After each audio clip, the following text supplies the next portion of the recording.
Welcome everyone. We're here at Shelby Valley High School working on, we're getting ready for homecoming. We're pleased that everyone, family, friends can attend tonight's celebration. We'll turn it over to the PA announcer. This time we'd like to introduce you to the 2025 Shelby Valley Homecoming Court. First, representing the freshman class, Miss Sophia Newsom and Mr. Corbin Johnson. Sophie is the daughter of Heidi Collins and Steve and Tasha Newsom of Virgie. Sophie is an SVHS varsity cheerleader. In her free time, she likes to spend time with family, baking, shopping with her sisters, and growing her faith in the Lord. Corbin is the son of Chris and Jamie Johnson of Pikeville. Corbin is a member of the SVHS basketball team. He enjoys spending time with family, cooking, and riding his dirt bike. Ladies and gentlemen, freshman attendants, Miss Sophia Newsom and Mr. Corbin Johnson. And now representing the sophomore class, Miss Courtney Fleming and Mr. Colin Eversole. Courtney is the daughter of Becky and Kenny Fleming of Virgie. Courtney has been cute for 16 years and enjoys playing with her kittens, Buzz and Frosty, spending time with her church family and worshiping God. Colin is the son of Tiffany and Fred Eversole of Pikeville. Colin is a member of the SVHS basketball team. He enjoys dirt bikes, golf, spending time with family, and traveling. Ladies and gentlemen, sophomore attendants, Miss Courtney Fleming and Mr. Colin Eversole.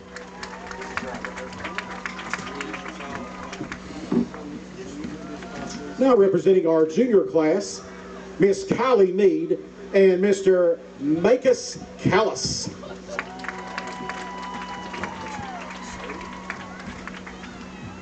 Kylie is the daughter of Alicia Newsom and Kyle Mead of Little Creek. Kylie is a member of the National Honor Society and is an FCA leader. In her free time, she enjoys painting. Marcus is the foreign exchange student, son of host parent Freddie Napier. He is from Bodo, Norway. Marcus is a member of the SVHS football and soccer teams. In his free time, he enjoys hanging with his friends.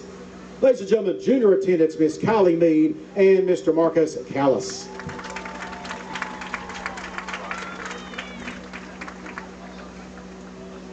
And now, ladies and gentlemen, we would like to present our senior candidates for our homecoming king and queen.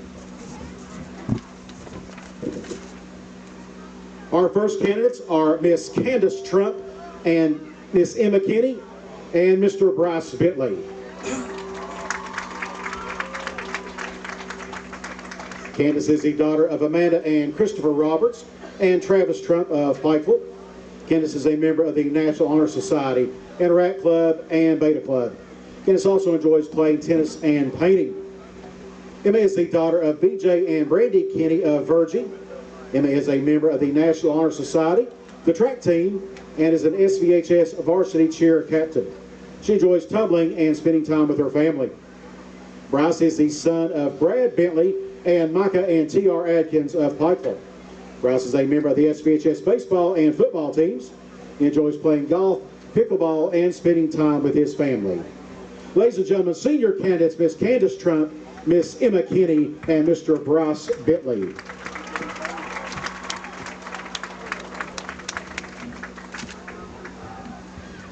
Next we have Miss Katie Hall and Mr. Evan Bell. Katie is the daughter of Virgil Travis and Jessica Hall of Scotts Bottom on Long Fork. Katie is a member of the SVHS Batcats as well as the track and cross country team. She is also a member of the Long Fork Free Will Baptist Church and loves playing with her puppy Hoss and kitty Oliver. Evan is the son of Jeremy, that's me, and Melissa Bell of B5. Evan is a member of the SVHS baseball and football teams. He attends church at Long Fork Free Will Baptist and enjoys fishing and hanging out with friends. Ladies and gentlemen, senior candidates, Miss Katie Hall and Mr. Evan Bell.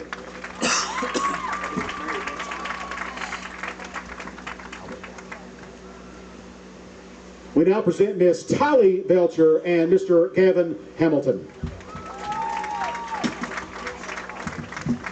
Tylee is the daughter of Felicia Belcher, Samuel Thacker, and the late Michael Prater of Pikeville.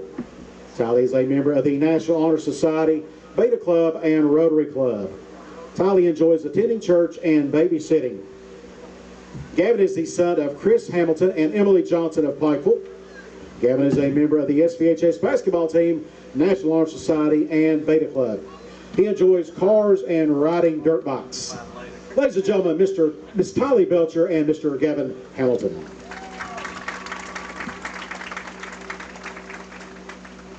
Our next candidates, Miss Kaya Dotson and Mr. Bob Collins. Kaya is the daughter of TJ and Alexis Dotson and Tiffany Hayburn of Pikeville. Kaya is a member of the Beta Club, Student Council, and Blue Crew. She enjoys driving and spending time with her family. Bob is the son of Ollie and Brandy Collins of Pikeville. Bob is a member of the SVHS football team and National Honor Society. He enjoys long car drives and fishing. Ladies and gentlemen, senior candidates, Ms. Kaya Dotson and Mr. Bob Collins. Our final candidates are Miss Maddie Roberts, Miss Lily Hall, and Mr. Jake Mullins.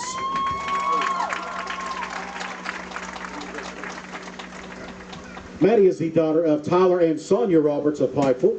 Maddie is a member of the SVHS varsity cheer team and is the president of both the National Honor Society and Interact Club. In her free time, she enjoys baking and spending time with her family. Lily is the daughter of Kevin and Angie Hall of Pikeville. Lily is the vice president of her senior class as well as the Interact Club. She's also a member of the National Honor Society and president of the Beta Club as well. In her free time, she enjoys spending time with her family. Jake is the son of Allison and CJ Mullins of Dorton. Jake is a member of the SVHS football team, basketball team, and baseball team. He's also a member of the FBLA. Ladies and gentlemen, Miss Maddie Roberts, Miss Lily Hall, and Mr. Jake Mullins.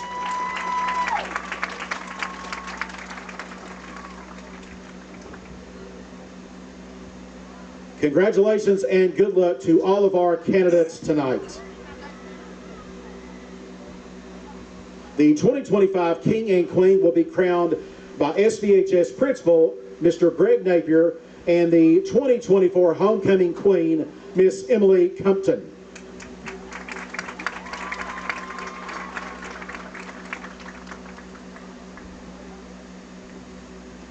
And now, ladies and gentlemen, the moment we have all been waiting for, our 2025 Homecoming King and Queen.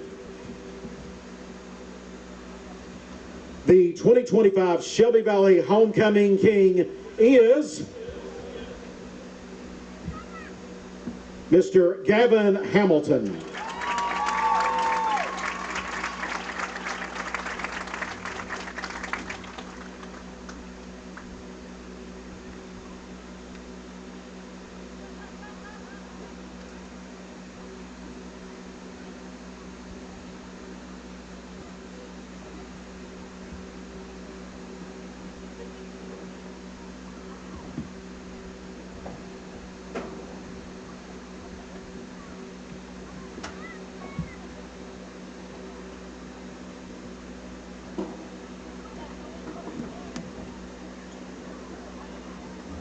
And now, for our 2025 Shelby Valley High School Homecoming Queen is, drum roll,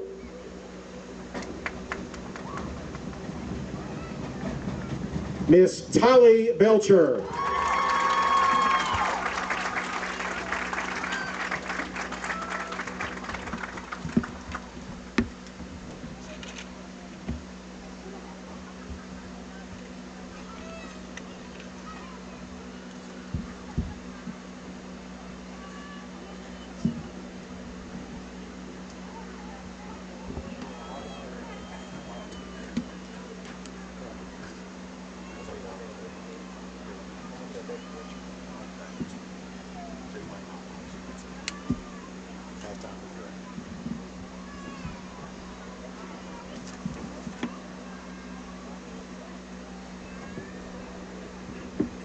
Ladies and gentlemen, let's give one more big round of applause for all of our homecoming attendees this evening.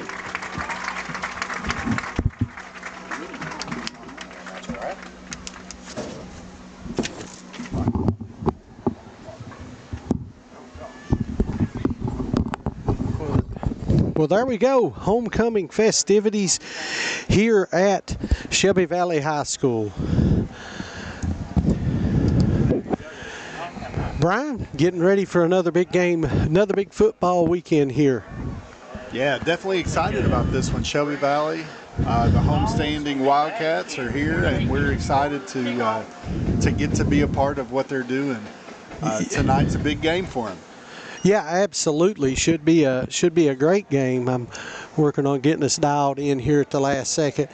As every school does homecoming a little different. Shelby Valley did it before the game. A lot of schools do it at halftime. I like it before the game. I do as well. I think it's a lot of times the homecoming activities have football players. It allows them to really get focused and be ready for the game as the game's beginning. So tonight we're really excited about the football game. We're really excited about the homecoming festivities.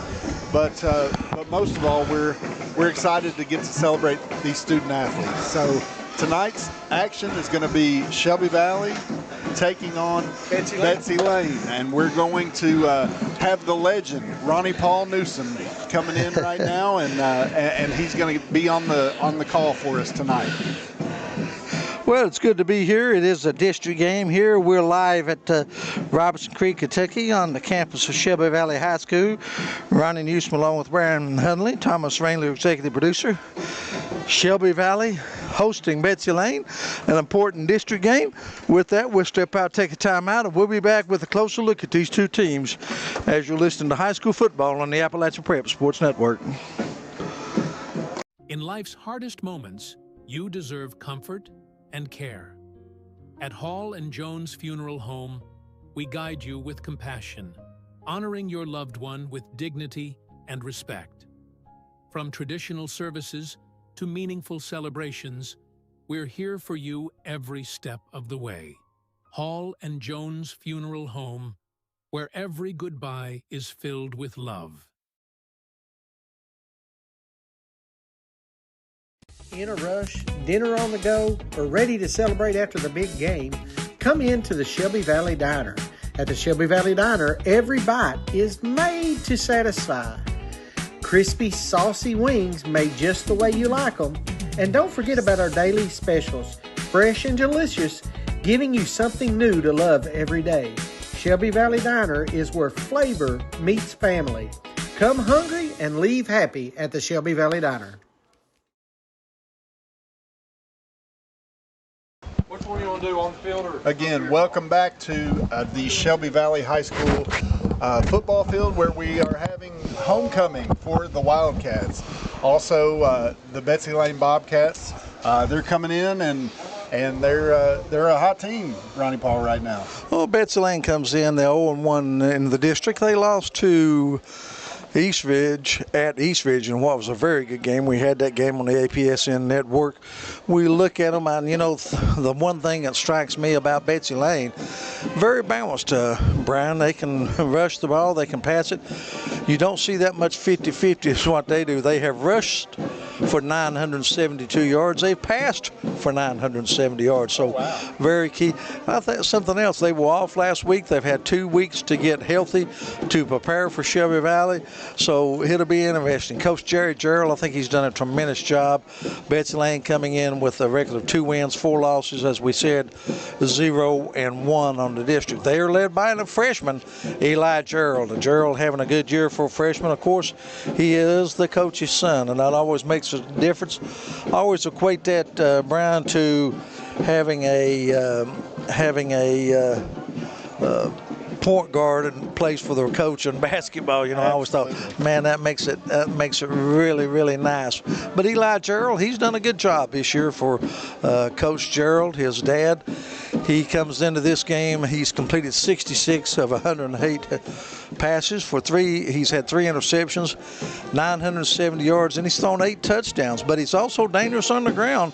He's rushed 56 times for 270 yards and 8 touchdowns. So he's accounted for 16 touchdowns himself. He's joined in the backfield by another freshman, Grayson Hall, 81 carries, 483 yards, and 7 touchdowns. So, and then they have a Canyon Sloan who's believe it or not, a sophomore. He can hurt you a lot through the air or rushing the football. I mean, Canyon, he's rushed it for 9 times for 194 yards and 1 touchdown. But get this, he's caught 29 passes for 417 yards and 3 touchdowns. We'll also see a lot of Mason Hall in the backfield, Reese Hamilton, and Spencer Hall. Mason Hall, the only senior in that group. Defensively, they're led by Wesley Hamilton. Hamilton coming in with 36 tackles. Grayson Hall, a freshman, 34 tackles. Gavin Combs, 31 tackles. Spencer Hall, a sophomore, with 30 tackles. And one thing you notice about Betsy Layne, we talk about a lot of underclassmen. That's what I was getting ready to say, Ronnie Paul, is that the future looks bright at Betsy Layne. 2-4. Obviously, they've taken some lumps as they've gone this year. Yeah, and we actually have a player that is returning from injury, Isaiah Allen. He's a big, tall target. He's a senior. He's an excellent basketball player, too, but he is a big target. He's had, before he got injured, he had 10 receptions, 150 yards, and 2 touchdowns. So Isaiah Allen, that is a big. Coach Tyler Johnson at Shelby Valley was talking to me about that. He said, you know, they're going to get the Allen kid back, and said he is a difference maker. So okay, well, as we mentioned, the future of Betsy Layne football is right now. So we're going to see their future on display tonight. Obviously, Coach Gerald's son, but also the Hall boys. It sounds like Old South Floyd team a little bit. I think they got at least 5 Halls on the roster, so you can't go wrong when you holler, Hall, get over here. You know, somebody's going to come to you. And with that, we're going to take a time out, and we'll be back with a closer look at Shelby Valley as you're listening to the Friday night game of the week on the Appalachian Prep Sports Network. Betsy Layne versus Shelby Valley in a battle for district supremacy. We'll be back in a moment on the APSN Network. At Valley Discount Pharmacy, we're more than just prescriptions. We're your neighbors. Whether you need affordable medications, expert advice, or just a friendly face, we're here for you every step of the way. Fast service, trusted care, and prices that won't break the bank. Valley Discount Pharmacy. Local, reliable, and affordable. In life's hardest moments, you deserve comfort and care. At Hall and Jones Funeral Home, we guide you with compassion, honoring your loved one with dignity and respect. From traditional services to meaningful celebrations, we're here for you every step of the way. Hall and Jones Funeral Home, where every goodbye is filled with love. In a rush, dinner on the go, or ready to celebrate after the big game, come into the Shelby Valley Diner. At the Shelby Valley Diner, every bite is made to satisfy. Crispy, saucy wings made just the way you like them. And don't forget about our daily specials, fresh and delicious, giving you something new to love every day. Shelby Valley Diner is where flavor meets family. Come hungry and leave happy at the Shelby Valley Diner.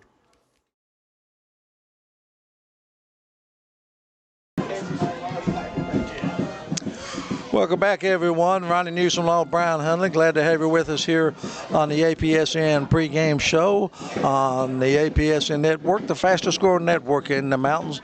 Glad to have you with us. Tell your friends about us, and want to thank all the people that are listening, all of our sponsors. It makes it possible for us to bring you this game. Look at Shelby Valley now, Brian. They come in 2-4. They got a big win last week, 21-14 over Pike County Central. They're coached by Tyler Johnson in his second year. They're 2-4, but more importantly, 1-0 in the district. Big win over Pike County Central here last week. The Hall brothers done it as Logan Hall went in and scored the tying touchdown, tied it up at 14, and then his brother Luke scooped up a fumble, took it in from 43 yards, which was the difference in the game. That's an incredible thing for a set of twins to do, isn't it? Absolutely. You know, seeing the improvement over these last few weeks for Tyler Johnson, it's got to be encouraging for him. One thing I look at is Betsy Layne. I think they are more balanced. Shelby Valley a little more one-dimensional. They have rushed the ball for 944 yards. They've only thrown for 250, and they do not have a passing touchdown this year through 6 games. Wow, that's an interesting stat right there. It is. No touchdown passes.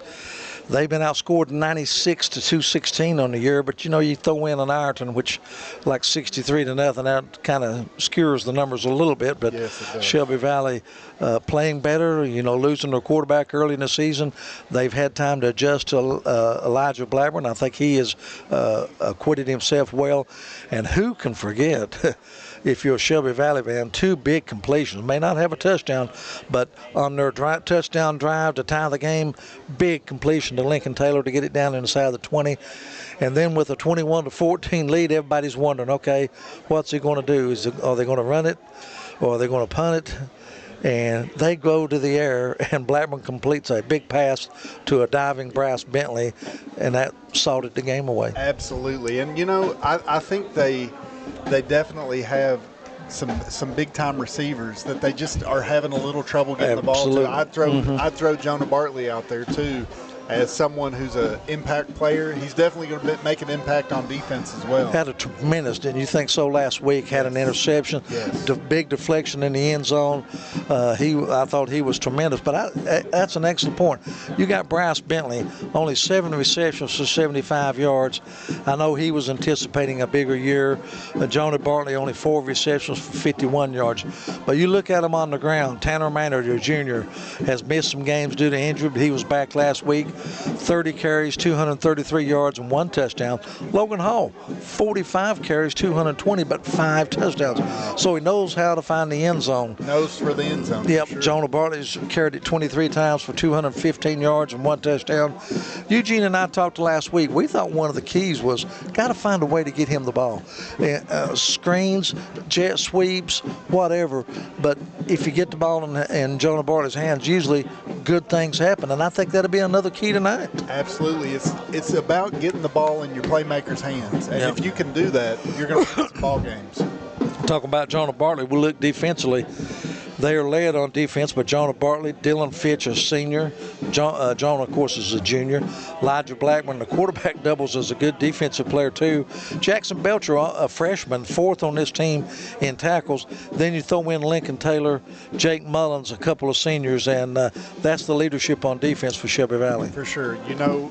It all boils down to how are these teams going to battle up front. Ronnie Paul, the one thing that I found in football is who can control the line of scrimmage is 9 times out of 10 going to be able to win that ball game. And then another thing I think would be a key tonight, and it's always been that way, where it's wishbone teams or teams that run the veer. Maybe not so much for Betsy Layne, because I think they have a lot more ability to go through the air. They got 2 or 3 really good receivers with Kenyon Sloan, we talked about earlier, and some other guys. But Shelby Valley cannot afford to get behind the sticks. They cannot afford to get in 2nd long or 3rd and long. If they do, it could be trouble. Last week I thought they did an excellent job of what I call chopping their way down the field, for lack of a better term. 3 yards, 4 yards, 5 first down, 2 yards, 1 yard, 8 yards, pick up a first down. I thought they did a good job of that and controlling the line of scrimmage and, more importantly, time of possession, especially in the second half. Absolutely, and that's the equalizer. The great equalizer is time of possession. If you are a one-dimensional team, if you can only do one thing well, which it seems like Shelby Valley's in that boat since the injury to Mr. Johnson. Yep, makes a little difference. It does. But like I say, Elijah Blackburn, I can see growth in him every week. It is a district game, and I'm not going to try to fool you. Betsy Layne's going to win Belfie's going to win the district.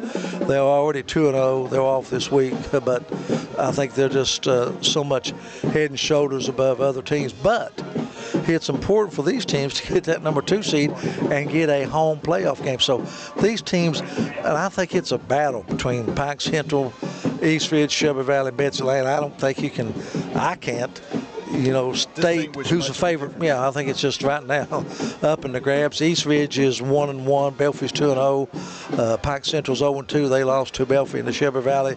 Valley, of course, 1-0, and Betsy Layne 0-1. Betsy Layne losing at East Ridge. So that is going to be a really nice battle coming up over here in the next 2 or 3 weeks. And one thing I look at, and I've always said that, the high school football regular season just goes by quicker than any other sport I can think of. We're in this is the 7th game for these two teams. It's 3 more weeks in the season. It's unbelievable. Time. Yeah, it's unbelievable. Crazy. Pikeville off this week, Belfry off this week, so a lot of teams off this week. But some mountain teams having great years. Prestonsburg undefeated. Johnson Central, one of the top 4A teams, went to Corbin. Not an easy, anybody will tell you that, not an easy place to play. Johnson Central went over there and got the win. So a lot of teams in the mountains having some good years. Absolutely. Martin County only lost once to Lawrence County. Well, when you go to Corbin, it's not very often you come away with a W. Oh, no. So for them to get that is going to be a special year for Johnson Central for sure. Yeah. Well, we're going to step out. We'll be back. We're about 10 minutes, approximately 10 minutes away from the start of this game. We'll be back in a couple of minutes, and we'll talk more on the Appalachian Prep Sports Next pregame show.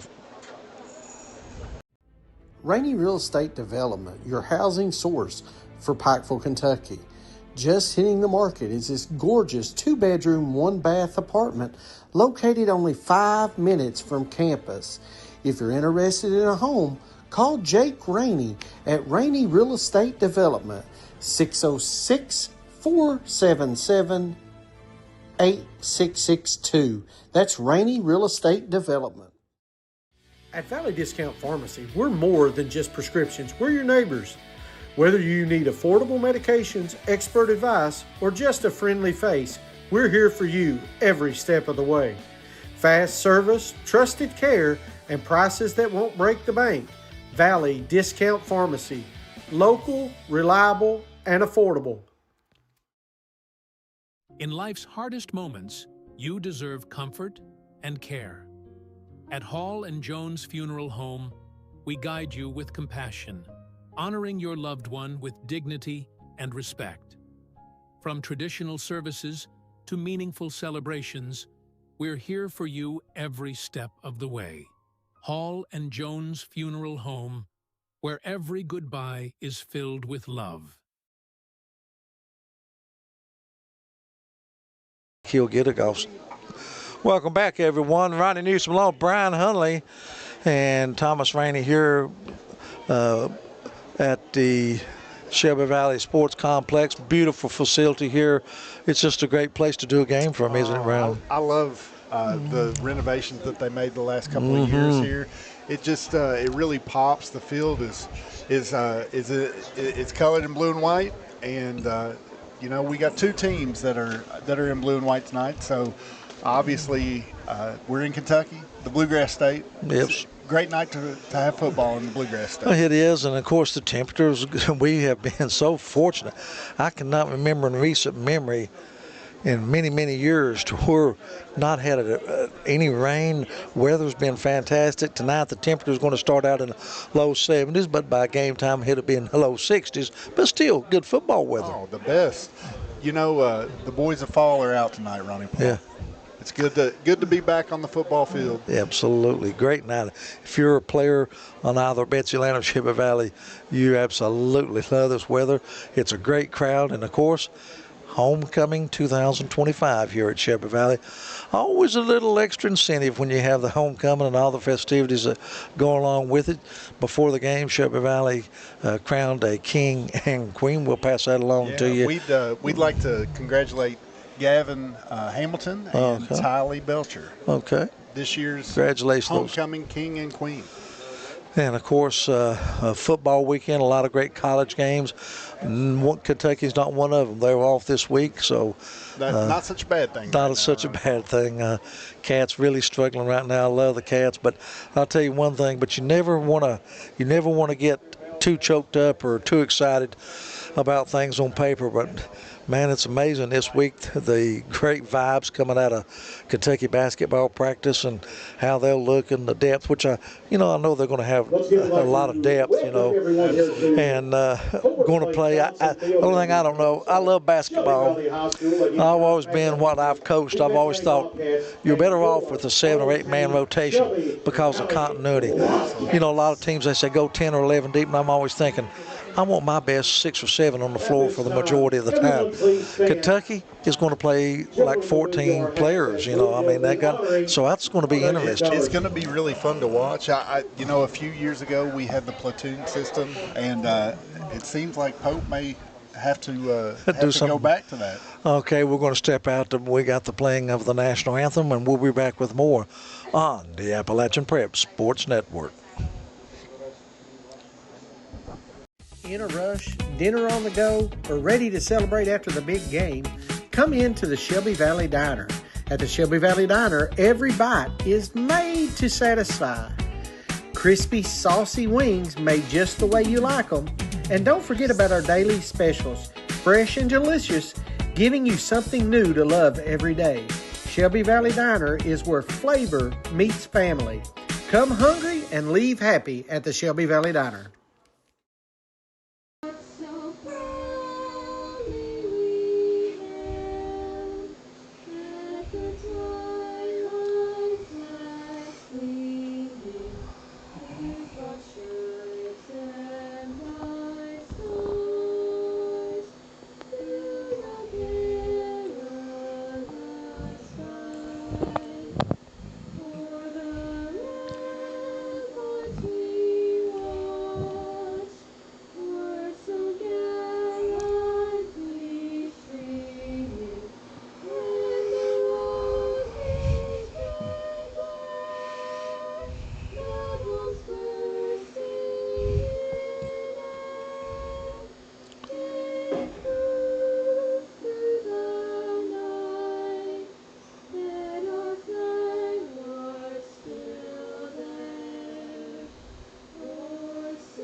All right, an outstanding job done by 2 Shelby Valley young ladies.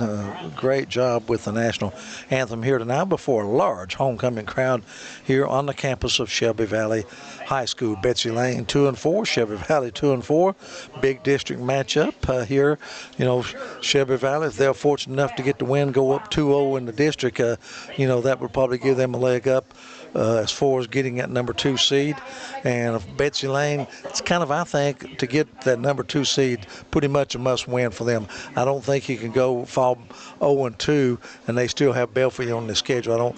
I don't think they can lose this game and have a chance to get the number 2 seed. 100% there, Ronnie Paul.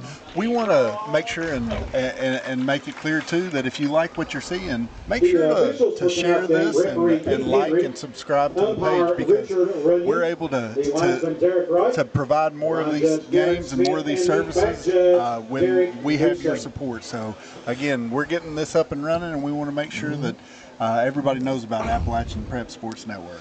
Oh, it is great, and it's great to be a part of it. But we don't want to forget, we want to thank everyone at Shelby Valley for being so hospitable to us. We're talking about the principal, Greg Napier, athletic director, Durwood Ralph, public address announcer, Jeremy Bell. They always make us feel right at home and really comfortable here tonight. And it's Shelby Valley and Betsy Layne. We're looking for a terrific football game between 2 and 4 teams. And one of these teams will have a big leg up on getting that number 2 seed and a home field advantage in the playoffs. Right now, the captains are going out to midfield. We see Lincoln Taylor, Dylan Finch, along with Elijah Blackburn, and we'll check and see 55. Get one on, see who that is for Shelby Valley. That's the the other captain. Have you got a 55 there? I do. Hold on just one second. It is Corbin Tucker. Corbin Tucker, okay. So Elijah Blackman, Corbin Tucker, Dylan Finch, and Lincoln Taylor. Shelby Valley tonight dressed in the blue jerseys, blue pants, white numerals, white helmets. Betsy Layne, of course, they'll be in white jerseys, blue pants, blue numerals, and white helmets here tonight at the beautiful Shelby Valley complex. I'm glad to have you with us. Looking for a tremendous game just a few moments away from the opening kickoff here tonight. We'll step out, take another time out, and we'll be back with more on the APSN network. What about them Howell boys? In life's hardest moments, you deserve comfort and care. At Hall and Jones Funeral Home, we guide you with compassion, honoring your loved one with dignity and respect. From traditional services to meaningful celebrations, we're here for you every step of the way. Hall and Jones Funeral Home, where every goodbye is filled with love. At Valley Discount Pharmacy, we're more than just prescriptions. We're your neighbors. Whether you need affordable medications, expert advice, or just a friendly face, we're here for you every step of the way. Fast service, trusted care, and prices that won't break the bank. Valley Discount Pharmacy. Local, reliable, and affordable. Yes. All right, we're back at Shelby Valley Sports Complex where the Shelby Valley captains are now meeting with the referees, with the Betsy Layne captains. We are going to have Betsy Layne receiving. I think Shelby Valley maybe won the toss and deferred till the second half. And Betsy Layne will receive it.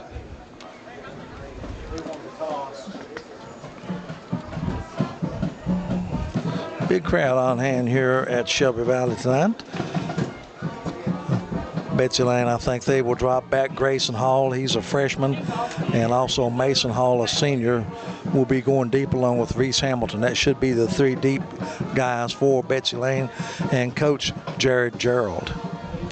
Always important when you're evenly matched, and I think these two teams are. Shelby Valley has not made their way back on the field. We see Betsy Layne across the field loosening up a little bit, get off to that good start. Absolutely. On the other side of the ball, Shelby Valley will be kicking off.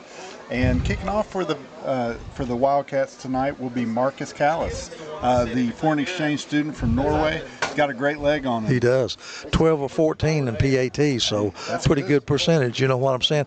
And you know, you never know when that leg, not just on kickoffs, but maybe a field goal to win a close game, and I think Shelby Valley has a big advantage of that with Kalis. Absolutely. And, you know, it's a three-phase game, Ronnie Paul. You got to have a great offense, a great defense, but oftentimes the one that's overlooked the most is the special teams. We'll see Betsy Layne, they'll be on offense first. They will be led by the freshman quarterback, whereas number 12, Eli Gerald. He'll be joined by a committee in the backfield, Grayson Hall, a freshman, Kenyon Sloan, a sophomore, who plays mostly as a wideout, but he does have some carries. They'll get the ball to him on a jet sweep or whatever. And then you've got Reese Hamilton to get some carries, and another sophomore, Spencer Hall, whereas number 28, he'll get some carries. Receiving, they're going to go to two guys primarily, Kenyon Sloan, a sophomore, and another freshman, Lincoln Hamilton. Again, future's bright for the Bobcats, and look forward to see how balanced they are in their attack tonight.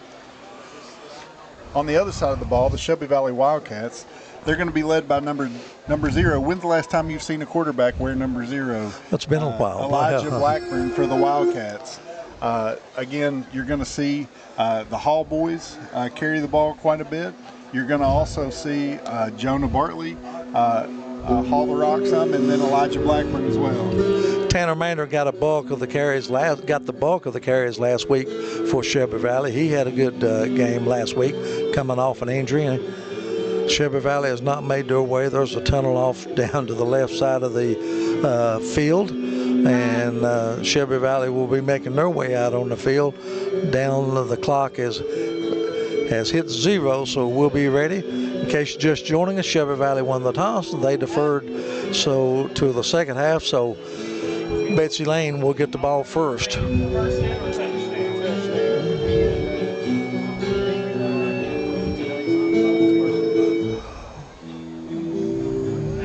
Ladies and gentlemen, Shelby Valley getting ready to make their way onto the field.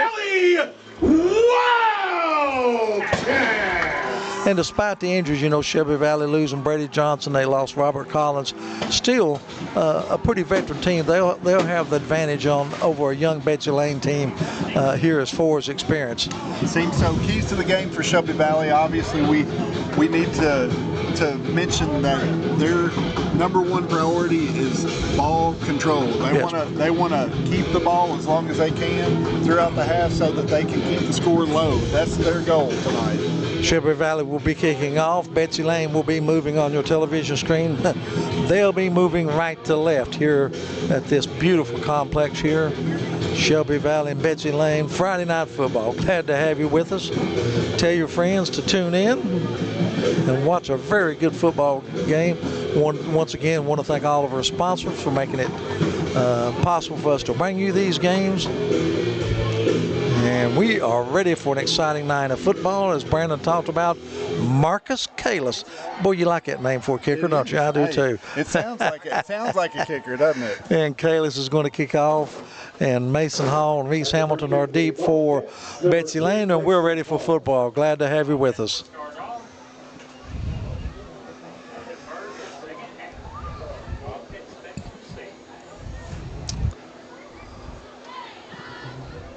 Deep man for Betsy Layne, standing back at the 20-yard line. And Callis is getting ready to kick off for the Wildcats. Callis can reach that pretty easy. Here's a kick, line drive kick, and what did I tell you? Backs them all the way up to the 10-yard line. That's Hamilton bringing it straight up the middle field. Good return. Hamilton running hard, still on his feet, breaks 2 tackles, and gets out to the 35-yard line. So it will be Betsy Layne on offense here, led by freshman quarterback Eli Gerald. Ball marked that right at the 35-yard line. So that was a 25-yard return by Hamilton. You know, Callis did his job. He backed him up, but great return right there by Hamilton. Wide out to the far side of the field. Offset eye with Gerald in the backfield. He has it. And he's going to hand off over the right side. Good running room. That's a pick up of 5, 6, 10, 11 across the 45, and maybe got across midfield.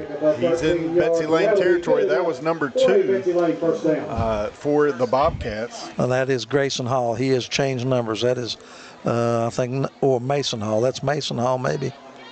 We'll have to check that. We got an 8 and a 3, but that's number 2. That's either Mason Hall or Grayson Hall. We'll check that. And first down of the game. I tell you, Gerald's a head taller than pretty much everybody on the Betsy Layne backfield, so he's a big kid. Haul off to the left side again. This time not much. Dragged down from behind, a pickup of 2 yards. Let's see who was in on that tackle for Shelby Valley. That was Maynard on the stop. Tanner Maynard on the tackle there for the Wildcats. 2nd down and 9. For the Bobcats. Ball's marked at the Shelby Valley 48-yard line, just underway. Glad to have you with us. First minute of play. Betsy Layne's already picked up 1 first down. They're going to look at a 2nd and 9. I believe that the number 2 is Grayson Hall. They have him listed on the Kentucky High School Athletic Association roster as number 8. And there's a handoff around the right side. Not much running room. Good job by the left side. Gerald with the keeper, but he's going to pick up about 3.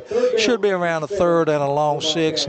Ball's marked at the 46-yard line. And Brian, I'll say this. I look for Coach Gerald if he doesn't get here. When you run on 2nd and 9, kind of gives you a hint that they're going to go 4 downs. Absolutely. That was number 2, Jonah Bartley on the stop. Again, one of the, I believe he is the leading tackler for the Wildcats this year. He is. So a big 3rd down early in this game, just underway. 10 minutes remaining in the first period. Comes Betsy Layne. 3rd and a long 6. Gerald in the shotgun. Wide out to the far side of the field. That's Sloan. He drops back, throws out in the flat, and it's caught. No, it was incomplete. Okay. Incomplete. Your eyesight's better than mine. It would have been short of the first down, but it was intended for Sloan. It's incomplete. And it looked like a drop, Eugene. I thought it was Paul, there. Excuse me. We're missing our Patriot Eugene Newsom tonight.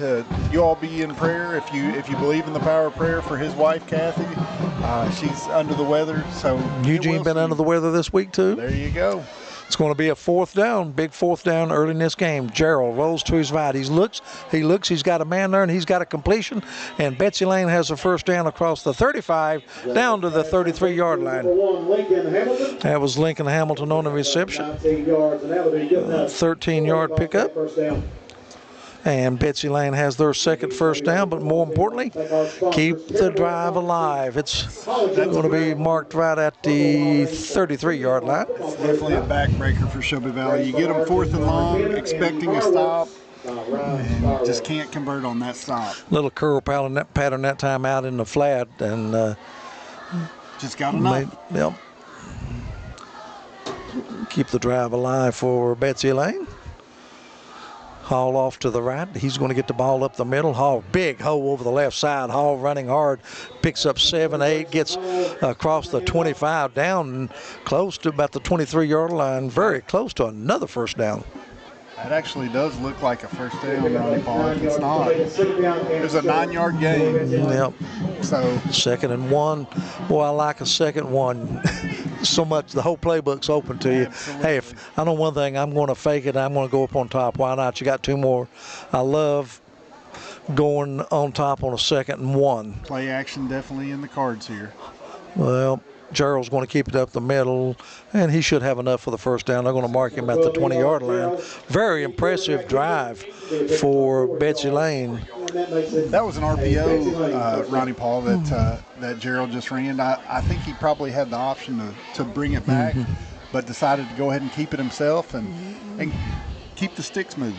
Ball's marked at the 21 of Shelby Valley. This drive has already taken 3.5 minutes off the clock. 3 first downs for Betsy Layne.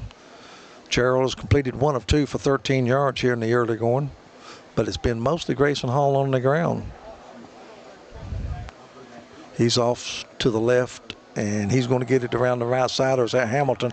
No, and big pickup, 10, 11 yards. It is Grayson Hall. He gets inside the 10, and it's going to be 1st and goal, and Betsy Layne, 4 first downs. Tell you, great job of that offensive line of Betsy Layne on the right side. And Grayson Hall, he's having a great start to this football game. And they marked him a little short, marked him out of bounds, and so it's going to be 2nd and 1 for the 12. And Grayson Hall has been off to the races to begin this game. He is everything that the billing lived up to. Only a freshman. Gerald is a freshman quarterback. Wears number 12. Boy, a lot of things you can do here. Let's see if they elect to do it. Nope. It's going to be Gerald on the quarterback sneak, and he's going to find the corner of the end zone. Brian, that's too easy. Nobody laid a hand on him. 12 yards, and Eli Gerald, and I'm telling you what, a 65-yard drive to begin this game that used 5 minutes off the clock, and what a start for the Betsy Layne Bobcats. They always go for the 2-point conversion. It looks like that may kick tonight. May kick this one. And Eli Gerald on a kick on a keeper. Not touched. Not touched by the Wildcats. 65-yard drive. There's a snap. Kick is up. And it is no good. Off to the right. Score remains 6-0. 7:19 remaining in the first period. Betsy Layne 6. Shelby Valley 0. Back with more on the APSN network.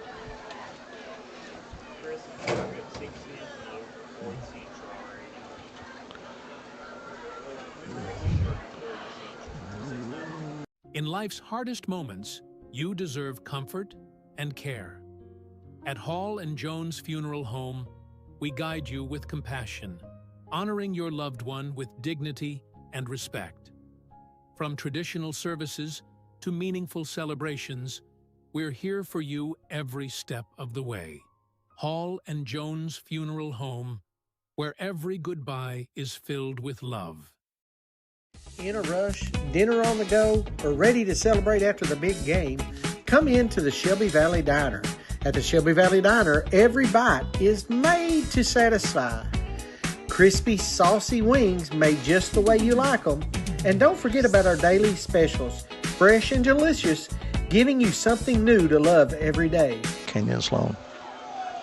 Or Sloan with a kickoff. It's a short kick, comes to Shelby Valley. That's Jackson Belcher, and Belcher is going to be dropped at about the 36-yard line. But decent field position for Shelby Valley as they begin their initial drive of the night. But Brian, 5 first downs, 65 yards, a 12-yard quarterback scamper untouched. Not a good start for the Shelby Valley defense. Going to be a tough sledding night for the defense if they don't get some things together. You know, they did a pretty good job of making adjustments at halftime. Pike Central controlled the first half, I thought, and Shelby Valley the second half. You know, they got to that fourth down, and once they were able to convert that fourth down, it went downhill from there. Here they come with a heavy set. They top around the right side. That's going to be Maynard. That's Jonah Bartley. Bartley's off to the races. The 50, the 40, 35. Ran out of bounds at the 20. Wow. Big pickup by Jonah Bartley. And Shelby Valley wastes no time. That's a 45-yard scamper right there for Bartley. We were looking for an answer from the Wildcats. I think they answered pretty emphatically right there, Ronnie Paul. Already in the red zone or right at it. The ball marked at the 20-yard line. The line of scrimmage was the 36, so a big pickup, 44-yard scamper for Jonah Bartley. What did we say? Hey, they're making us look good. Get the ball in Bartley's hands. Good things happen. There's a handoff to Maynard, and Maynard running off the right side. Good pickup on first down, 4 yards. About a 4-yard, and you know, the thing that I'll say about Maynard is he's going to be falling forward all night. There's not going to be many times where he doesn't pick up 2, 3, 4 yards at a time there, Ronnie. That was Gavin Combs, a junior, getting up off the bottom of that pile, making the tackle for Betsy Layne. 2nd and 6, balls marked at the 16-yard line. Taylor, Maynard, and Bartley. There's a toss sweep around the left side to Bartley, trying to get to the corner. He did. He gets to the 10, inside the 10, and dropped down at about the 9-yard line. But I think it's going to be enough for a first down. It is. So we've got a 1st and goal for the Wildcats right here. I'm liking the I formation right there, Ronnie Paul. They've got a triple I. Yep. Which I tell you don't see very often in high school football these days. 8-yard line. Blackburn gets the play from the sideline. 6:09 remaining in the first period. Betsy Layne 6, Shelby Valley 0. Shelby Valley knocking on the door.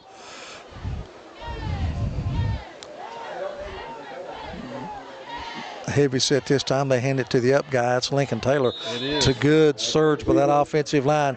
Gets inside the 5-yard line, so it's going to be a 3rd and goal. It's helpful when you got a fullback like Lincoln Taylor.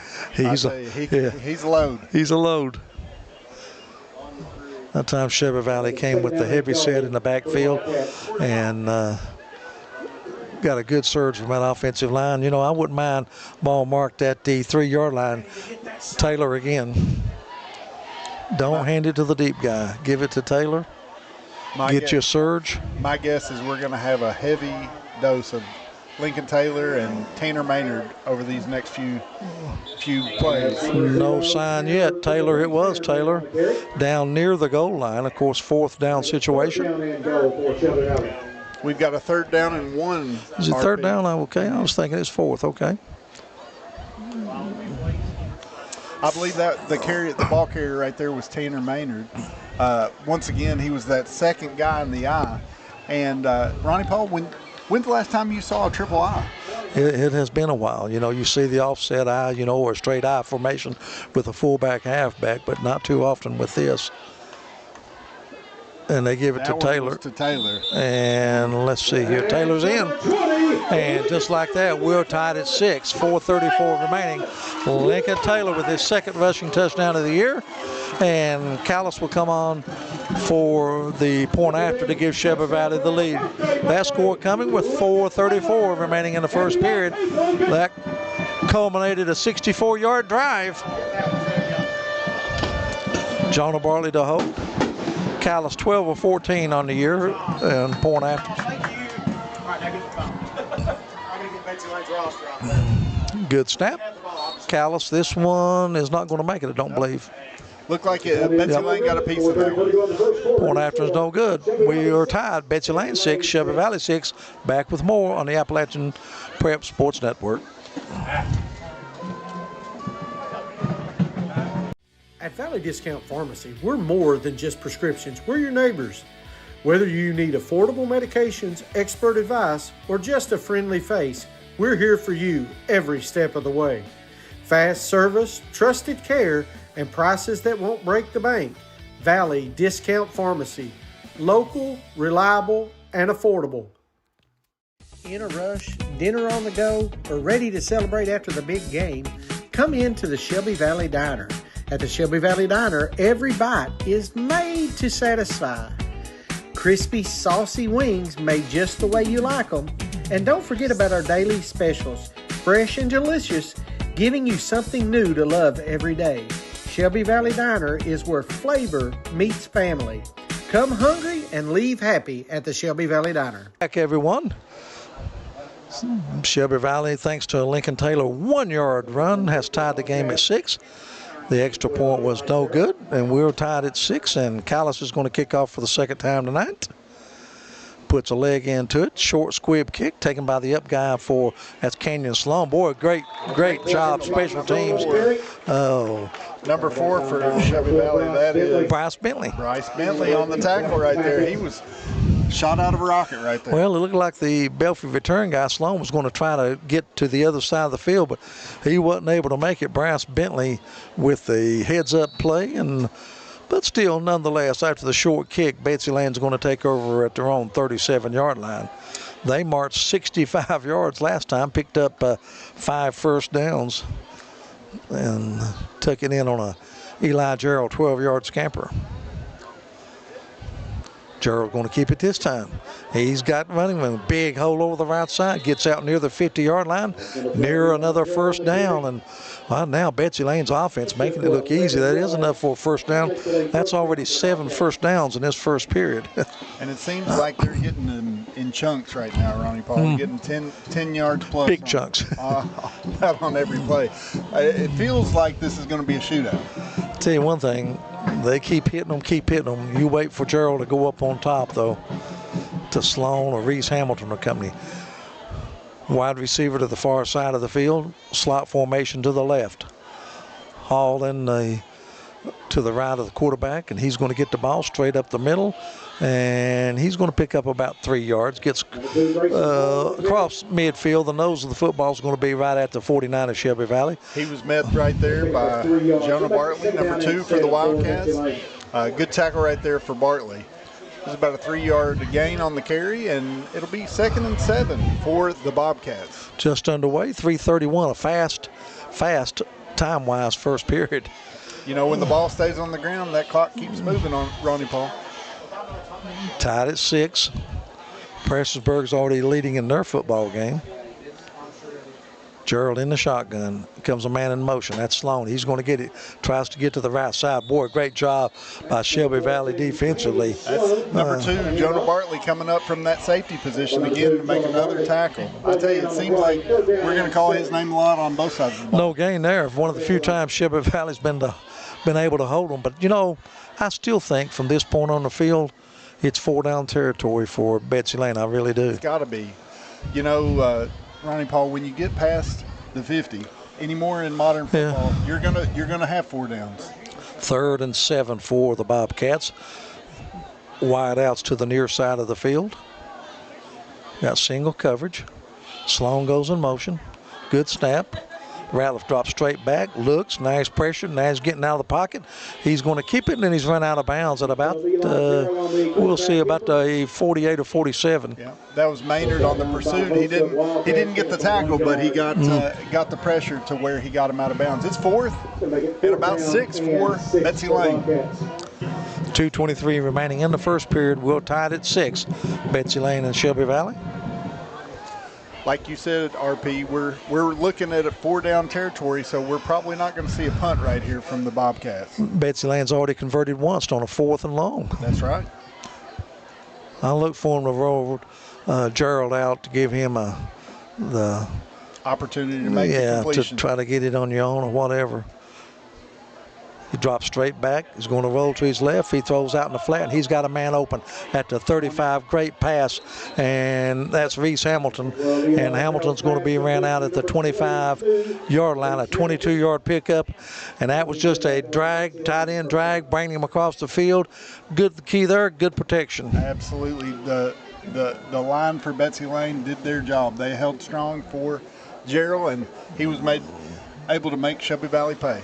Second 4th down conversion here in the first period for Betsy Layne. So 1st and 10, ball's marked at the 24. There's a handoff around the right side to Grayson Hall, looking for blockers, and he's going to be brought down. Good open field tackle by Jackson Belcher. Yeah, I tell you, Ronnie Paul, that's got to be deflating for a defense to have 2 4th down conversions. And 4th and long. I mean, one was 7 and one was 6. Pick up a 3, make it 2nd and 7 for Betsy Layne. Ball's marked at the 22-yard line. Glad to have you with us on the APSN Network, along with our executive producer, Thomas Rainey. Big thank you to all the sponsors making it possible for us to bring this game to you. We're down to a minute and a half remaining already in the first period. Moving right along. Sloan comes across the field in motion. Ratliff draws back, looks, good protection now. He loves to tuck it and run, and no wonder he breaks. Still bad tackling by Shelby Valley. They get all the way down to the 10. Should have been stopped to the first down. And Brian, what was bad, they was 2 Shelby Valley defensive players that had a hold of him and let him get away, and another first down for Betsy Layne. Looks like there was a flag on the play there, though, Ronnie Paul, so let's see what the penalty was. First one of the night. Well, I'm telling you, he was stopped at about the 15-yard line, but kept going and was able to. Looks like that penalty is going to be on Betsy Layne. Bring him back. I believe it was an illegal shift. Let's see. Let's see. Yep. Illegal shift against the offense. Back them up 5. First penalty of the game. Been a clean first period. No turnovers, no penalties. You know, when you get 7 weeks into the season, that's what you should expect. You should see a clean game. Well, that one hurts a little bit. Still 2nd down for the Bobcats. It'll be 2nd and 12 as Gerald gets the signal from his dad. Well, I'll tell you what, he's got a good vision of the field. He's picking the holes, picking the spots, and very going to have to, going to have to put an eye in the sky or whatever, to eye Gerald. Gerald keeps it around the right side. Good running room, big hole, and he's going to be near a first down. Let's see where the mark is. It's at the far side of the field. Looks like it's going to be enough for another Betsy Layne first down. Wow. I tell you, not only is he dangerous with his arm, he's dangerous with those legs, Ronnie Paul. He can really scamper. Inside a minute remaining here. Clock stops. Gerald went out of bounds, but Shelby Valley not doing a very good job of containing, to say the least. It's going to be 1st and 10, ball marked at the 14. Of course, Betsy Layne can get a first down without scoring. Handoff left side to Hall. Hall trying to get outside. He's not going to make it, but give him credit. He surges ahead to get some positive yardage, but not much. I tell you, he's a little ball of energy, isn't he, right there? He reminds me of a player we saw last night. Yep. Little Cam Scatterby. That was Jake Mullins getting up off the bottom of that. And that's going to be the end of the first period with the score. Betsy Layne 6, Shelby Valley 6. We'll be back with the start of the second quarter as you're listening to Friday Night Football on the APSN Network. In life's hardest moments, you deserve comfort and care. At Hall and Jones Funeral Home, we guide you with compassion, honoring your loved one with dignity and respect. From traditional services to meaningful celebrations, we're here for you every step of the way.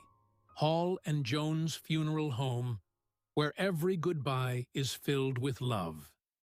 At Valley Discount Pharmacy, we're more than just prescriptions. We're your neighbors. Whether you need affordable medications, expert advice, or just a friendly face, we're here for you every step of the way. Fast service, trusted care, and prices that won't break the bank. Valley Discount Pharmacy. Local, reliable, and affordable. Welcome back, everyone, to Shelby Valley High School. Great first period. We're tied at 6. And one of the fastest quarters we've had time-wise this season. Betsy Layne's going to have the ball. They're going to be have the ball at the Shelby Valley 12-yard line. It's going to be 2nd and 8. What's been really exciting, Ronnie Paul, this first quarter has been just it seems like the offense has been very proficient. Defense, not so much. Betsy Layne already unofficially 9 first downs in that first period. Here they come. Well, I don't think I'm going to go out on a limb. It's either going to be a handoff to Grayson Hall or a keeper by Eli Gerald, the quarterback. Okay, Gerald trying the right side, being patient, and Jonah Bartley makes the stop right at the 10-yard line with help from Dylan Fitch. So it's going to bring up a 3rd down, but 3rd and 4th has not bothered Betsy Layne. No, not at all. That's the thing. They said, we're going to keep doing what we're doing until you figure out a way to stop us. Gerald went to the air 3 times, completed 2 for 35 yards in the first period. Ronnie Paul, we've said that the team that wins the line of scrimmage is more than likely going to win this game. It feels like Betsy Layne's winning this in the first half so far. 3rd and 6. Sloan in motion. Now he's in a slot. And Shelby Valley jumps, which they do quite a bit. That's going to be against Shelby Valley, their first penalty of the night, and that is a killer. Wow. Let's see if they were drawn off or looks like it's offsides for Shelby Valley. More that's going to make it a 3rd and 1 instead of 3rd and 6. That's a backbreaker for a defense that's already struggling, Ronnie Paul. Well, marked at the 5-yard line. Just need 1 for the first down. I'm rattling if I'm taking it right up the middle or just a straight handoff on the right side to Hall. Like you said, the bread and butter's been Hall or Gerald on the ground. We'll see if that continues. And there's a handoff to Hall, and he's going to score, I think, easily. He's met at the goal line. No signal yet, but he's got enough for the first down. It is enough for another first down, and it's going to be 1st and goal. Let's see where they mark it. It has to be inside the 1. Right at the 1. Don't you hate it when you see high school and college when they have that short yardage and the quarterback lines up 7 yards deep? Oh, my goodness, that kills me. This time Gerald's in the shotgun, and wow, their touchdowns have been easy. Grayson Hall just walks in, and Betsy Layne goes on top again, 12-6, and the try for the point after coming. That was another 64-yard drive for the Bobcats. We'll see how, let's see, that is a different kicker right there, Ronnie Paul, from last time. I believe it's number 12 maybe for the Bobcats. That's what it looks like. Snap is down, the kick is up, and the kick is good. And Betsy Layne increases their lead to 13-6. 10:36 remaining in the first half. Betsy Layne 13, Shelby Valley 6. Back with more on the APSN Network. In a rush, dinner on the go, or ready to celebrate after the big game? Come into the Shelby Valley Diner. At the Shelby Valley Diner, every bite is made to satisfy. Crispy, saucy wings made just the way you like them. And don't forget about our daily specials, fresh and delicious, giving you something new to love every day. Shelby Valley Diner is where flavor meets family. Come hungry and leave happy at the Shelby Valley Diner.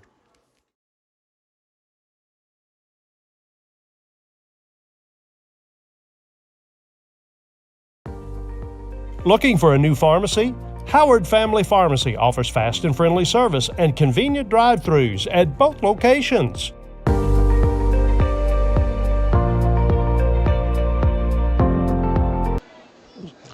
back at Shelby Valley, Betsy Layne up 12-6. They will be kicking off, and Shelby Valley will be receiving. Jackson Belcher, freshman, fields it at his 25, bringing it straight up the middle of the field.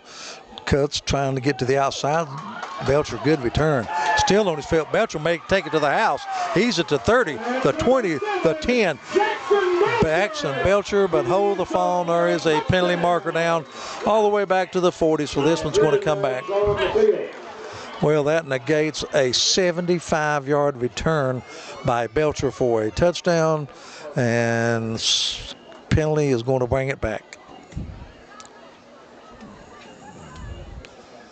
Wow, Belcher, great job by the freshman. Got to the, he's bringing it straight up the middle, cut to the outside, got a little mini wall on that right side, and off to the races. Flew right down the sideline.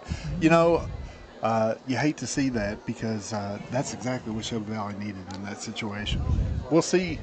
You never know. Stranger things have happened, but it feels like that's a hold. They're having a conference, eh? We'll see. Yeah, hold on Shelby Valley right there. Unsportsmanlike conduct on Betsy Layne. So we're going to see what that actually looks like as far as penalty goes. It looks like it's going to be a 10-yard penalty. Shelby Valley, boy, I tell you, they've only had 2 penalties, but they've been daggers. 5 yards, it turned to third and 6 into 3rd and 1, and that negates a 75-yard. The holding penalty does. I didn't see the hold, but to be honest with you, I was watching the football, and the officials going to come over and talk to head coach Tyler Johnson, tell him the good news, who it was. Shelby Valley is going to have the ball at the 33-yard line. We've already had 3 long touchdown drives in this game. Too early to call it a shootout, but offenses have really looked good here in the first part of this game. There's a handoff up the middle. I think it's going to be Maynard. Maynard's going to get, let's give him 4 across the 35. I love Maynard's running style. He runs really hard, low to the ground. Bartley wears 2, Maynard 3, Bryce Bentley 4. Makes it a little difficult up here in the booth. 2nd and 6 for Shelby Valley. Good pickup on first down. Looks like Betsy Layne had a little bit of movement up front there. We'll see if that makes a difference. Hand off to Maynard, left side. Maynard, he's got good running room. Big hole on the left side. Maynard hits a foot race, the 30, the 20, and Maynard is dropped down at the 10-yard line. But that was a 49-yard pickup. Ball was marked at the 41, and he gets down to the 10. 49. Well, it was a touchdown-saving play by Betsy Layne. That was Reese Hamilton, number 22, making the touchdown stop. But what we're seeing, the contrast in styles. Betsy Layne, they're eating you up with a little 5-6. Shelby Valley, the big run, 44 yards by Johnny Bartley, 49 by Tanner Maynard. Yeah. So I tell you, one thing that we've seen is the arm tackle's not going to take Tanner Maynard down. If he is able to get there's a out pitch around the left side. That's Bartley, and Bartley just runs over people. Jonah Bartley's in. Nice job by Blackburn reading the defense, making the pitch at the right time, and Jonah Bartley gets the touchdown, and Shelby Valley creeps within 1 point at 13-12. Absolutely. Finding a way to get that ball into a skill player's hands, especially like we said from the very opening, you need to get the ball to Jonah Bartley's hand. He's electric when he has room and space. Marcus Callis on for the try for the point after. 12 or 15 now on the year. He can tie the game at 13. 9:23 remaining here in the first half. Snap is good. Callis with the kick, and this should be good. It is good, and Shelby Valley's tied it at 13. Betsy Layne 13, Shelby Valley 13. Back in 1 minute on the Appalachia Prep Sports Network.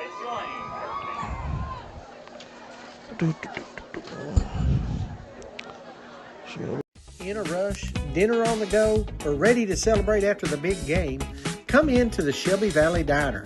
At the Shelby Valley Diner, every bite is made to satisfy. Crispy, saucy wings made just the way you like them. And don't forget about our daily specials, fresh and delicious, giving you something new to love every day. Shelby Valley Diner is where flavor meets family. Come hungry and leave happy at the Shelby Valley Diner. In life's hardest moments, you deserve comfort and care. At Hall and Jones Funeral Home, we guide you with compassion, honoring your loved one with dignity and respect. From traditional services to meaningful celebrations, we're here for you every step of the way. Hall and Jones Funeral Home, where every goodbye is filled with love. Welcome back, everyone. Jonah Bartley taking it in from 10 yards out. Marcus Callis with the extra point. We're tied at 13 with 9:23 remaining in the first half. Callis set to kick off for the third time tonight. And it's a line drive kick. Kenyon Sloan picks it up at the 35, trying to get to the outside. Sloan is going to be dropped at about the 43-yard line. I believe that was Callis on the hit right there for the Wildcats. Not every day you see a kicker get in on the action right there. I've always, not always, but most of the time on the short squib kick, you're better off fielding that ball and heading straight upfield. You know what I mean? Even though it was designed maybe to go on the return to the left side, sometimes you're better off just picking it up and getting as much as you can on a short kick. They're going to mark it at the... Looks like about the 42-yard line. Yep. 9:17 remaining. We're tied at 13. 2 possessions, 2 touchdowns for each team. We have had drives in this game already. Are you ready for this? 65 yards, 64 yards, 64 yards, and 68 yards. It seems like the offenses are very proficient, and the defenses are still working out some kinks. Defenses have taken the first half off thus far. It's time out on the field. We'll keep it right here. Shelby Valley, Betsy Layne trying to pick up a district win. Valley 1-0 in the district. Betsy Layne 0-1. Shelby Valley next week, they'll travel to East Ridge.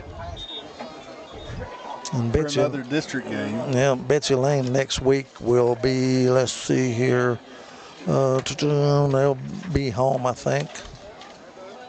Yes, they're home against Belfry next week. Ooh, I'd rather be on the road against somebody else. No. All right, Betsy Layne, 2 for 2. And doing it mostly on the ground with Grayson Hall and the quarterback, Eli Gerald.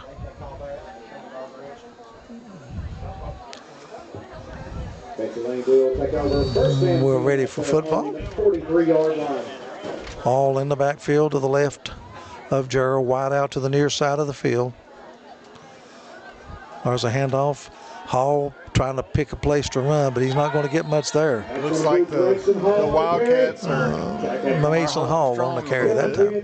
Look like Lincoln Taylor met him in the hole right there. Lincoln Taylor along with a little help from Dylan Fitch. And no gain. That's one of the few times you can say that tonight about Betsy Layne. So it's going to be 2nd and 10. 8:50 remaining in the first half. We're tied at 13. Mason Hall now in the backfield replacing Grayson Hall. Shotgun. Ratliff going to roll to his left. Now he's going to reverse his field. He's looking, and he's going to throw, and it's going to be complete. Let's see. Nope. Yep, they're going to say complete. I thought it was out to the 35-yard line. Well, that was a nice toss by Gerald. It was. Wow.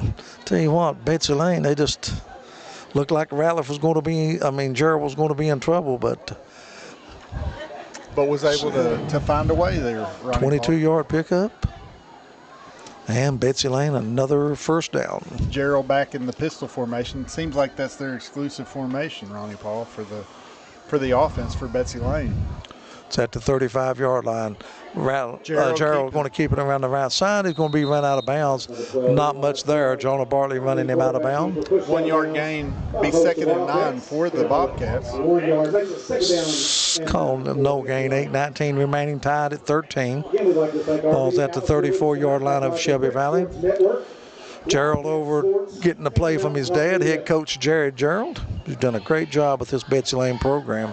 Shelby Valley football sponsored this year by Paramore Pharmacy and Hall Jones Funeral Home. 2nd down 10 for the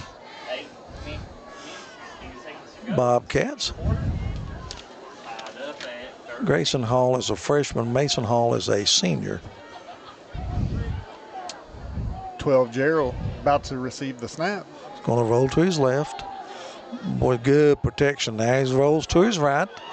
And he's looking and looking, and he throws it, and it's, I think that's going to be out of bounds. It is. There's a flag on the play. I believe that'll be a crackback block by Betsy Layne.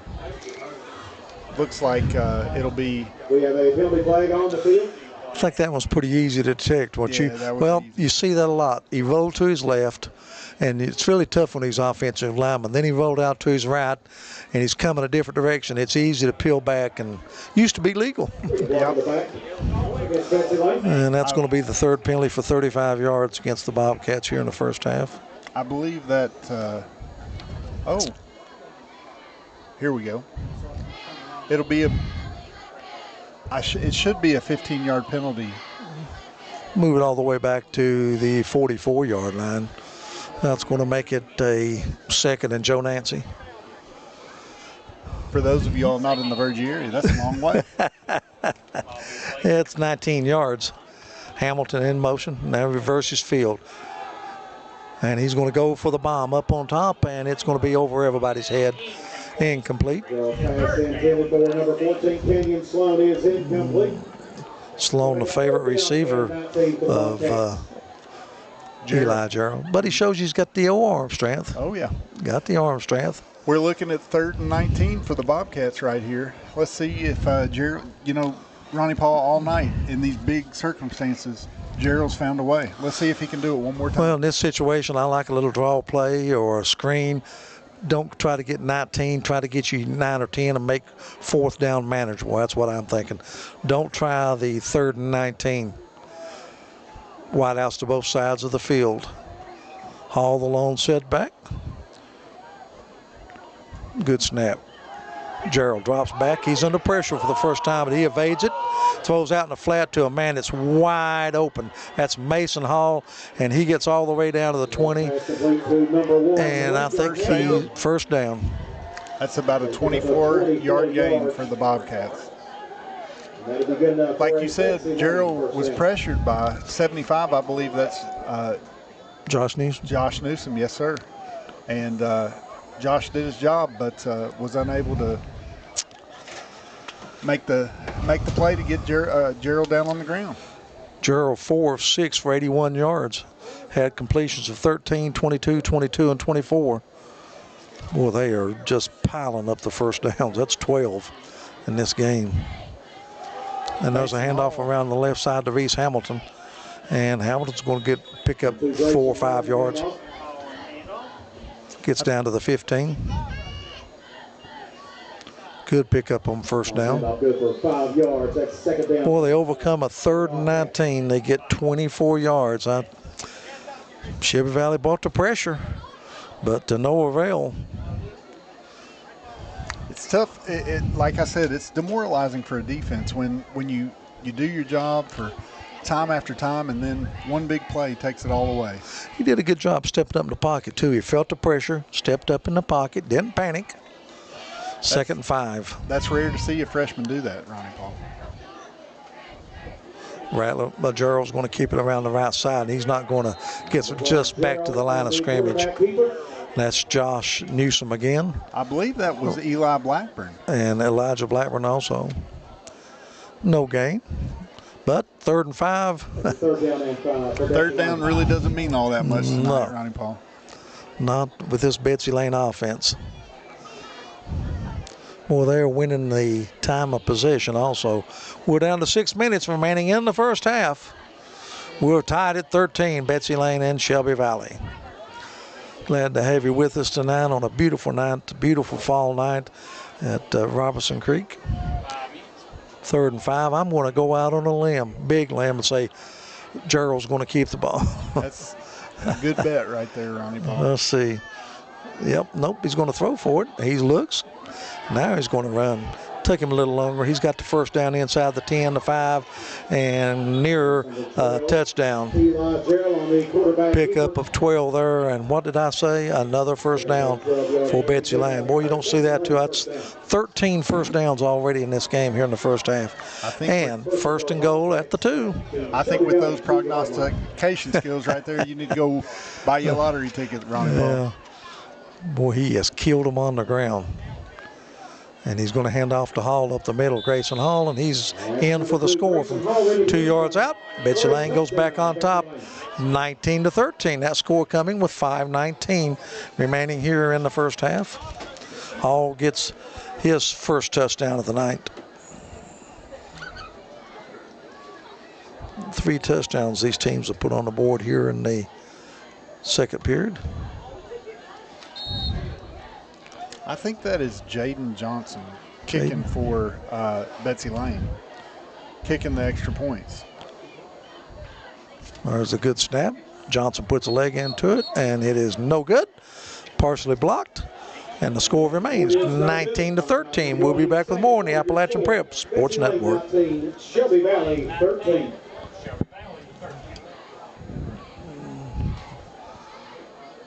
In life's hardest moments, you deserve comfort and care. At Hall and Jones Funeral Home, we guide you with compassion, honoring your loved one with dignity and respect. From traditional services to meaningful celebrations, we're here for you every step of the way. Hall and Jones Funeral Home, where every goodbye is filled with love. In a rush, dinner on the go, or ready to celebrate after the big game, come into the Shelby Valley Diner. At the Shelby Valley Diner, every bite is made to satisfy. Crispy, saucy wings made just the way you like them. And don't forget about our daily specials, fresh and delicious.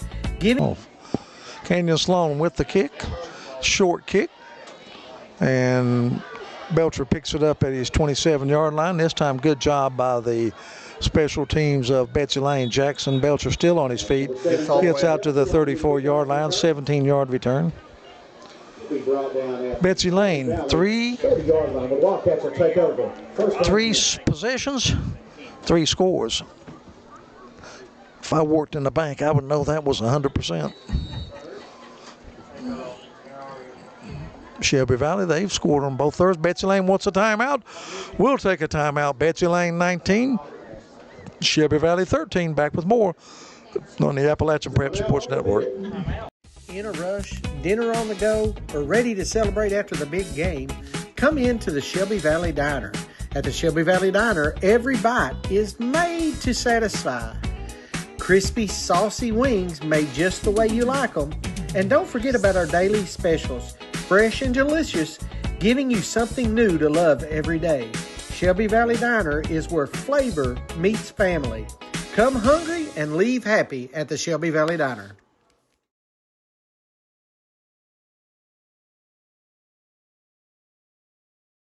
In life's hardest moments, you deserve comfort and care. At Hall and Jones Funeral Home, we guide you with compassion, honoring your loved one with dignity and respect. From traditional services to meaningful celebrations, we're here for you every step. Of the night. This one's going to start at the 39-yard line. Toss sweep around the left side. That's Bartley. Good running room. He's going to pick up 9 yards. You know, Ronnie Paul, we're seeing a pattern here. We're seeing Betsy Layne go down and get it done, and we'll see if Shelby Valley can answer. That's what it's been all first half. Terrific first half of football here by both teams. 19-13, Betsy Layne with the lead, 4:50 remaining in the first half. Blackburn hands to, is that Taylor over the right side? 25 for Shelby Valley. That's going to be Logan Hall. Gets his first carry of the night, and Shelby Valley gets another first down. You know, Betsy Layne's, we talk about Betsy Layne's offense. Their defense has not done much to contain Shelby Valley. No, not at all. It feels like both defenses are the weak links for these two teams. But, you know, the thing that I'll say about a good boxing match is, hey, who's going to counterpunch, and then who's going to blink first? And we're going to see that right now. Who's going to make that critical mistake, a turnover, a fumble, an interception? Hand off to Maynard on the left side. He's got good running room. Maynard is going to be near another first down. Oh, is that Bartley? 2 or 3? Jonah Bartley. Yep. Pardon me. Usually it's Bartley on the outside to the left or the right this time. But they have done a good job getting the ball in his hands. I will give them credit for that. So all the way across the 40 down to the 39-yard line. 3 minutes and 45 seconds left in this first half.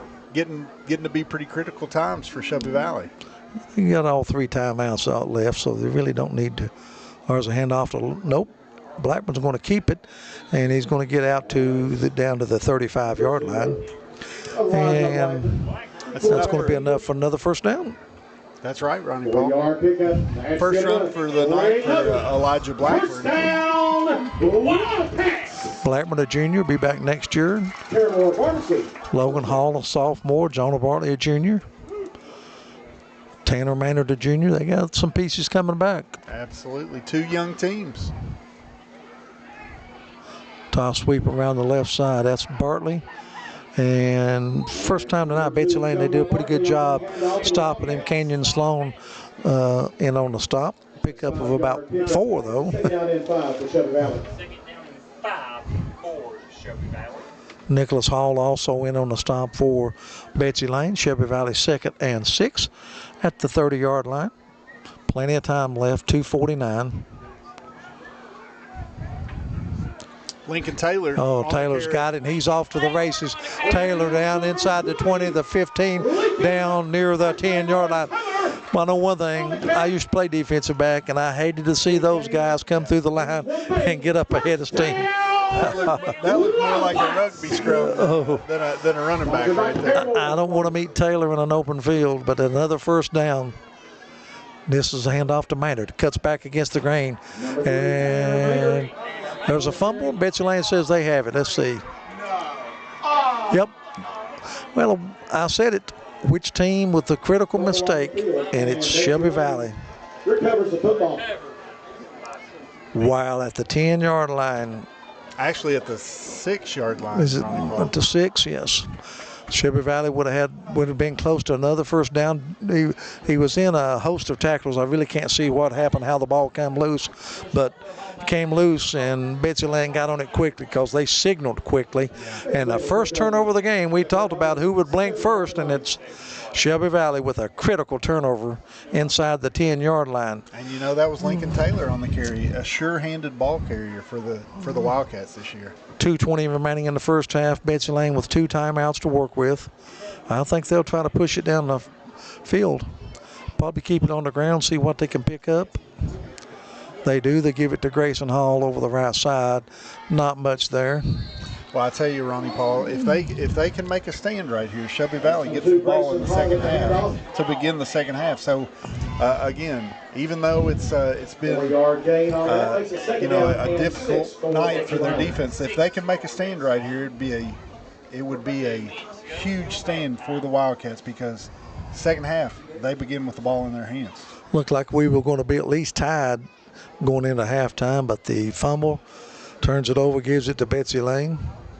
I think Betsy Layne would be pretty conservative here in the shadow of their own goalpost. Minute 30 remaining, first half. Hall off to the left of Gerald. Gerald's going to roll around to his left, straight quarterback keeper, and he's going to have enough for a first down as he gets out near the 20-yard line. Ronnie Paul, the one thing that I was going to say is I bet we'll see Gerald running the ball a little bit on this drive. Let's see when Coach Gerald will elect. He probably wants to pick up another first down before he uses one of his 2 timeouts. Still a minute 18 remaining. A lot of time to work with. I'd say ball control is more important than scoring right here for the Bobcats. Making sure Shelby Valley doesn't get it back down on their side of the field. 1 minute exactly remaining. First and 10. Right at the 19-yard line. Gerald has it. Hands off to Grayson Hall. Grayson Hall. He gets across the 20 out to the 22. Doesn't look like Coach Gerald's going to use his timeouts unless he uses one right on the last play, maybe to throw a Hail Mary or whatever. Doesn't look like Tyler Johnson's going to be using them for Shelby Valley either. 30 seconds remaining. Wide outs to both sides. And there's Gerald keeping it straight up the middle. Brought down by the neck, short of the first down. And we're down to 22. That was 59, Dylan Finch on the tackle for the Wildcats. Somehow he ends up with the ball. Not sure if that's going to be Shelby Valley's ball. We'll keep it right here. Betsy Layne uses one of their 2 remaining timeouts. It'll be a 2nd and 7. They've gotten out from beneath the shadow of the goalpost. They're out to the 29-yard line now. You wonder if Gerald has plenty of arm. You wonder if he's going to make a heave. Yeah, that's what I think. I think they'll try to throw the ball deep here. My guess is look for Sloan as his primary threat, but also Hamilton. Those are the 2 receivers that seem like the most logical bets for the reception. And what happens? You get a completion, incompletion, or if they intercept it, it's a moot point at this juncture of the first half. It's like a punt. Yeah. 22 seconds remaining. Betsy Layne 19, Shelby Valley 13. Betsy Layne looking at a 2nd and 10. Eli Gerald so successful on the ground here in the first half. He's going to roll to his left. He's looking, and he throws downfield, and it's going to be out of bounds, incomplete. Number 22, Reese Hamilton, is incomplete. 14 seconds on the clock. We'll see if Betsy Layne makes another attempt at getting the ball down the field. 2nd down and 10 for Betsy Layne. 22, Reese Hamilton right there was the intended target for Gerald. Well, you'd think if they're going to throw for it on 1st and 10, they'll throw on 2nd and 10. Maybe a little far deeper down the field.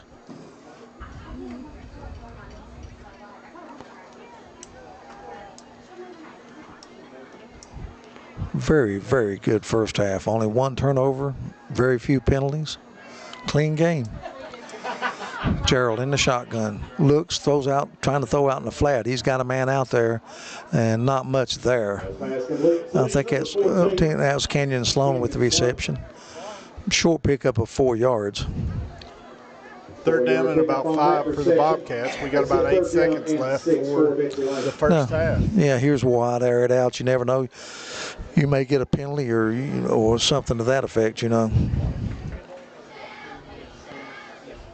One thing we'll see, I guarantee, is Gerald extending this play. That's one thing that he really likes to do in passing situations. Shelby Valley with defensive backs all the way back to their own 45-yard line.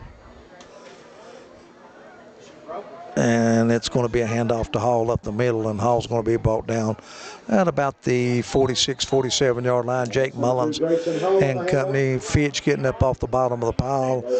And that's going to be the end of what has been a very entertaining first half. The score at halftime right now, Betsy Layne 19, Shelby Valley 13. We'll be back with a look at the first half as you're listening to Play-by-Play on the Appalachian Prep Sports Network. We're going to log off and come back on a new stream. All right, we'll be back with a new stream here in just a few minutes, folks. Thank you again for being a part of the Appalachian. One, and Betsy Layne gets a timeout before the clock runs out, so they're going to try one more play. The ball's marked at the their own 48-yard line. So Betsy Layne's going to get one more attempt at it here in the first half. They lead 19-13. They've scored on all 3 of their offensive possessions up to this point. And they're going to have 3 wideouts to the far side of the field, and they're going to have single coverage to this side of the field. Shelby Valley with defensive backs all the way back to the 30-yard line, 25 yards downfield. 6 seconds.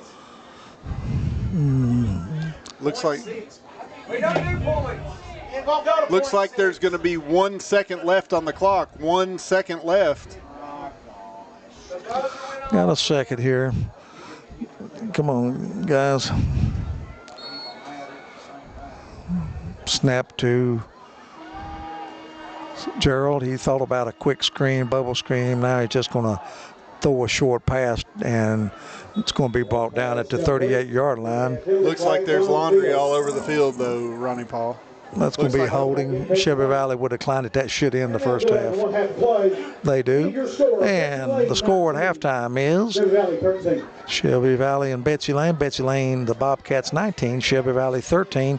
And Thomas, we're going to we'll be good. We're going to be good. Okay. With that, we'll step out. You've been listening to the first half on the Appalachian Prep Sports Network. In a rush, dinner on the go, or ready to celebrate after the big game? Come into the Shelby Valley Diner. At the Shelby Valley Diner, every bite is made to satisfy. Crispy, saucy wings made just the way you like them. And don't forget about our daily specials, fresh and delicious, giving you something new to love every day. Shelby Valley Diner is where flavor meets family. Come hungry and leave happy at the Shelby Valley Diner. At Valley Discount Pharmacy, we're more than just prescriptions. We're your neighbors. Whether you need affordable medications, expert advice, or just a friendly face, we're here for you every step of the way. Fast service, trusted care, and prices that won't break the bank. Valley Discount Pharmacy. Local, reliable, and affordable. Rainey Real Estate Development, your housing source for Pikeville, Kentucky. Just hitting the market is this gorgeous 2-bedroom, 1-bath apartment located only 5 minutes from campus. If you're interested in a home, call Jake Rainey at Rainey Real Estate Development, 606-477-8662. That's Rainey Real Estate Development. Looking for a new pharmacy? Howard Family Pharmacy offers fast and friendly service and convenient drive-thrus at both locations.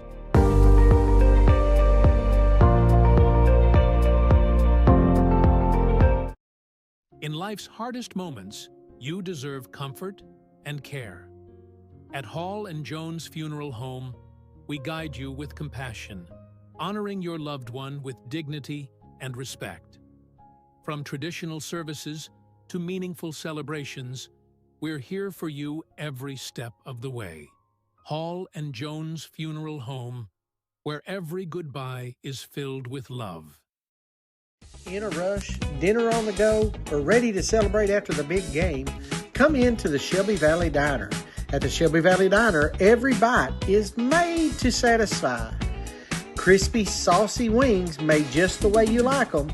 And don't forget about our daily specials, fresh and delicious, giving you something new to love every day. Shelby Valley Diner is where flavor meets family. Come hungry and leave happy.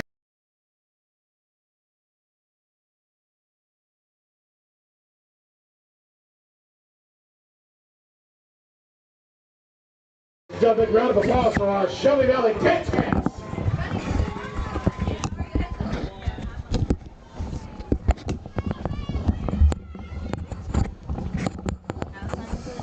Welcome back, everyone. We're at halftime. The Dance Cats performing from Shelby Valley here at halftime, entertaining the homecoming crowd, 2025. And Brian, you've got the homecoming king and queen to let our audience know. Gavin Hamilton, basketball star. Tylee Belcher, cheerleader for the Wildcats.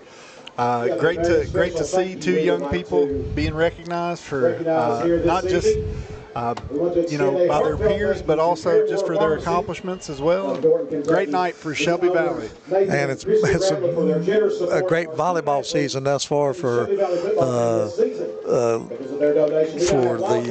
Lady Cats. I mean, they are tremendous. I'm telling you, Coach Riddle, Mr. Riddle's done a tremendous job with that program. Absolutely. Misty and her staff have really done a great job. All A regional champions went down and represented Shelby Valley really well at the All A state tournament, gearing up for the volleyball region. coming up over the next couple of weeks? Well, let's recap the scoring here in the first half. Shelby Valley won the toss. They elected to defer to the second half. Betsy Layne took the opening kickoff, and they immediately picked up 6 first downs, 65-yard drive, 7:19. They used 5 minutes and 41 seconds on the clock. And with 7:19 remaining in the first period, the quarterback, the freshman Eli Gerald, took it in from 12 yards out, got to the corner of the end zone. It was 6-0. The try for the PAT was no good. Shelby Valley, their initial first possession, a big pickup by Jonah Bartley for 44 yards, set them up deep in Betsy Layne territory. Shelby Valley was able to march it on in. Lincoln Taylor taking it in from 1 yard out. That score came with 4:34 remaining in the first period. That culminated a 64-yard drive. And once again, the PAT was no good, so we stayed tied at 6. And it didn't take Betsy Layne very long in the second period. 64 yards, 10:36 remaining in the first half. Grayson Hall gets the first of his 2 touchdowns. He took it in from 1 yard out, and Betsy Layne was on top 12-6. Jaden Johnson tacked on the extra point, made it 13-6. Shelby Valley comes right down. They take over on their own 32. They immediately drove 68 yards, and with 9:23 remaining, that drive only took a minute and 13 seconds. Jonah Bartley took it in on a pitch from Elijah Blackman, the quarterback. Bartley took it in from 10 yards out. That touchdown was set up by a big run by Lincoln Taylor earlier in that drive. That made it 13-12, and of course Marcus Callis tacked on the extra point, made it 13-13. Betsy Layne comes right back, 3 possessions, 3 touchdowns. This one comes with 5:19 remaining in the first half. It culminated a 58-yard drive. Grayson Hall gets his second touchdown from 2 yards out. It was 19-13. The try for the extra point was no good. Shelby Valley, their next drive, they drove all the way down inside the 10-yard of Betsy Layne, 10-yard line of Betsy Layne, and they committed a critical turnover, the first turnover and the only turnover in the first half. Betsy Layne recovered the fumble. They ran out the clock, and that's where we are. We've not had any punts in this game, and we only had 1 turnover. But that's a look at the individual scoring. We're going to step out, take a break, and we'll be back. We'll look at the team stats. We're at halftime. Betsy Layne 19, Shelby Valley 13. Back with more on the Appalachian Prep Sports Network. At Valley Discount Pharmacy, we're more than just prescriptions. We're your neighbors. Whether you need affordable medications, expert advice, or just a friendly face, we're here for you every step of the way. Fast service, trusted care, and prices that won't break the bank. Valley Discount Pharmacy. Local, reliable, and affordable. In a rush, dinner on the go, or ready to celebrate after the big game? Come into the Shelby Valley Diner. At the Shelby Valley Diner, every bite is made to satisfy. Crispy, saucy wings made just the way you like them. And don't forget about our daily specials, fresh and delicious, giving you something new to love every day. Shelby Valley Diner is where flavor meets family. Come hungry and leave happy at the Shelby Valley Diner. Rainey Real Estate Development, your housing source for Pikeville, Kentucky. Just hitting the market is this gorgeous 2-bedroom, 1-bath apartment located only 5 minutes from campus. If you're interested in a home, call Jake Rainey at Rainey Real Estate Development, 606-477-8662. That's Rainey Real Estate Development. In life's hardest moments, you deserve comfort and care. At Hall & Jones Funeral Home, we guide you with compassion, honoring your loved one with dignity and respect. From traditional services to meaningful celebrations, we're here for you every step of the way. Hall & Jones Funeral Home, where every goodbye is filled with love. At Valley Discount Pharmacy, we're more than just prescriptions. We're your neighbors. Whether you need affordable medications, expert advice, or just a friendly face, we're here for you every step of the way. Fast service, trusted care, and prices that won't break the bank. Valley Discount Pharmacy. Local, reliable, and affordable. Welcome back to Shelby Valley. We have a few scores that we'd like to pass along to our viewers tonight. Johnson Central doing Johnson Central things tonight. They're up 36-6 against Rowan County. Again, the powerhouse of Eastern Kentucky, taking care of business one more time. We've got another score in Hazard, leading 21-14 over Paintsville. That's a single A score for you. And then finally, Floyd County Central and Prestonsburg, Battle of Floyd County. 19-8, yeah. Prestonsburg is up 19-8. So just a few scores. Some of the teams that we regularly cover aren't being broadcast today because they are on a bye week. A lot of people from Pikeville, I know, making their way down to Paintsville to watch that game because Pikeville will have them the next 2 weeks, Paintsville and Hazard. But that's a good ball game over there, 21-14, Hazard over Paintsville. Paintsville coming off a big loss last week to Ridgeview, Virginia. No surprise, I don't think, with Prestonsburg undefeated on the year, leading Floyd County Central. Floyd County Central with only one win on the year. Prestonsburg leading 19-8, and like you said, Johnson Central doing Johnson Central things. Well, I tell you, having a tremendous season. I tell you, that 4A is awful tough, when you're looking at Boyle County and all them. But don't count Johnson Central. They're undefeated, and they made a believer out of me when they went to Corbin last week and got the win. I think 37-34 must have been a terrific ball game. In case you're wanting to join the University of Kentucky tomorrow, they have their second off week tomorrow, and to get healed up and whatever. I will say this, one bright spot, I thought Cutter Bowley acquitted himself well at Georgia. I thought he played pretty well. Absolutely. Yeah. And, we mentioned college football. We've got a really good lineup of games this week. We've got Alabama and Missouri going to the SEC, Ohio State and an upstart Illinois team going this week. Florida State is going, and the game of the week, Oregon and Indiana. Indiana undefeated so far this year against an Oregon Ducks team. It's hard to wrap my head around it, but it's a Big Ten game. Big Ten. Hey, does the NCAA care about Brian Hunley and Ronnie Newsom? But I just hate it. I mean, you got California playing NC State, Oregon playing, I know it's all about money and great matchups and everything, but you don't like it. The Pac-12 now, not what it used to be. West Virginia, I've heard that stat so many times. The closest home game they have is 35 air miles, 3,500 air miles or whatever to get to someone. You know what I'm saying? I mean, they got to travel to Kansas State. And a lot of times, Ronnie Paul, what made college football special was the regional absolutely. Oklahoma, Nebraska, USC, UCLA, Oregon State, just Florida State, even though they wasn't in the same conference or whatever. But you got Oklahoma now in the Southeastern Conference along with Texas, 16 teams. I think that's what put the nail in the coffin of Kentucky. Picking up an extra SEC game makes it really, really tough. The Wildcats, I don't see them winning but one more game this year, and that's against Tennessee Tech. That'll be a tough ball game. Tennessee Tech's undefeated on the year, although they're on the smaller college level. But don't count that as a win for Kentucky. Boy, that'd be a shame to.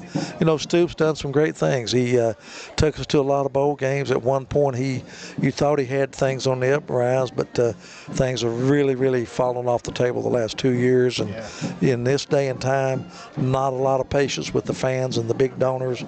And I think it'll be really tough for Mark Stoops to survive. College football is just a different landscape than what it used to be. In the era of NIL, look, who's got the most money is usually the one that's going to end up winning the most games. Yeah, you look at Texas, they have a $42 million NIL, and Kentucky probably less than $20 million. I mean, that's just such a big difference. I mean, it makes it tough. It kind of puts you in mind of the way Major League Baseball is. Oh, absolutely. That's what the NFL's got on baseball. I mean, you got the Dodgers and the Phillies and the Red Sox and the Cardinals and the Yankees, and you're You're not going to see once in a blue moon a Pittsburgh Pirate, a Cincinnati Red, a Kansas City Royal, Cleveland Guardian, just small market teams. There's no way they can do what the Dodgers are doing. You know what I'm saying? I mean, year it's after year in the NFL, you see a team that doesn't Absolutely. make the playoff come back. Indianapolis Colts and Jacksonville Jaguars, both 4-1 this year. one term you'll never hear used in NFL: small market. Right. All of them are big market. Got the and salary cap or whatever, and it's always going to be the Dodgers. I personally wouldn't mind seeing the Dodgers win it 7 years in a row. They'd do something then, you know what I'm saying? But with that being said, it is what it is, and they're not going to change it. And I'm like you. I hate that you don't have the old matchups anymore in college, especially in college football. Look at the team stats in the first half. Penalties, Betsy Layne unofficially 3 times for 35 yards. Shelby Valley 2 times for 20 yards. Betsy Layne with 14 first downs. Shelby Valley with 9. Eli Gerald of the air 9 times, completed 6 of those for 92 yards. No touchdowns, no interceptions, no punts in the game. Shelby Valley has not attempted to pass in the game. 1 turnover, and that was a fumble by Shelby Valley. Very well played first half. Betsy Layne leading 19-17. We're going to step out. We'll take our final time out, and we'll be back with the start of the third quarter as you're listening to Friday Night Football on the Appalachian Prep Sports Network. At Valley Discount Pharmacy, we're more than just prescriptions. We're your neighbors. Whether you need affordable medications, expert advice, or just a friendly face, we're here for you every step of the way. Fast service, trusted care, and prices that won't break the bank. Valley Discount Pharmacy. Local, reliable, and affordable. Rainey Real Estate Development, your housing source for Pikeville, Kentucky. Just hitting the market is this gorgeous 2-bedroom, 1-bath apartment located only 5 minutes from campus. If you're interested in a home, call Jake Rainey at Rainey Real Estate Development, 606-477-8662. That's Rainey Real Estate Development. In a rush, dinner on the go, or ready to celebrate after the big game? Come into the Shelby Valley Diner. At the Shelby Valley Diner, every bite is made to satisfy.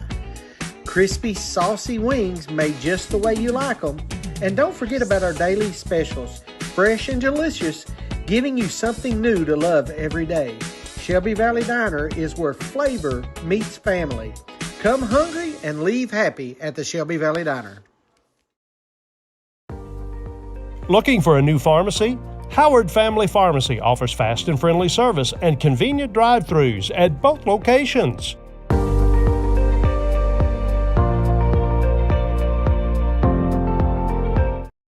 In life's hardest moments, you deserve comfort and care.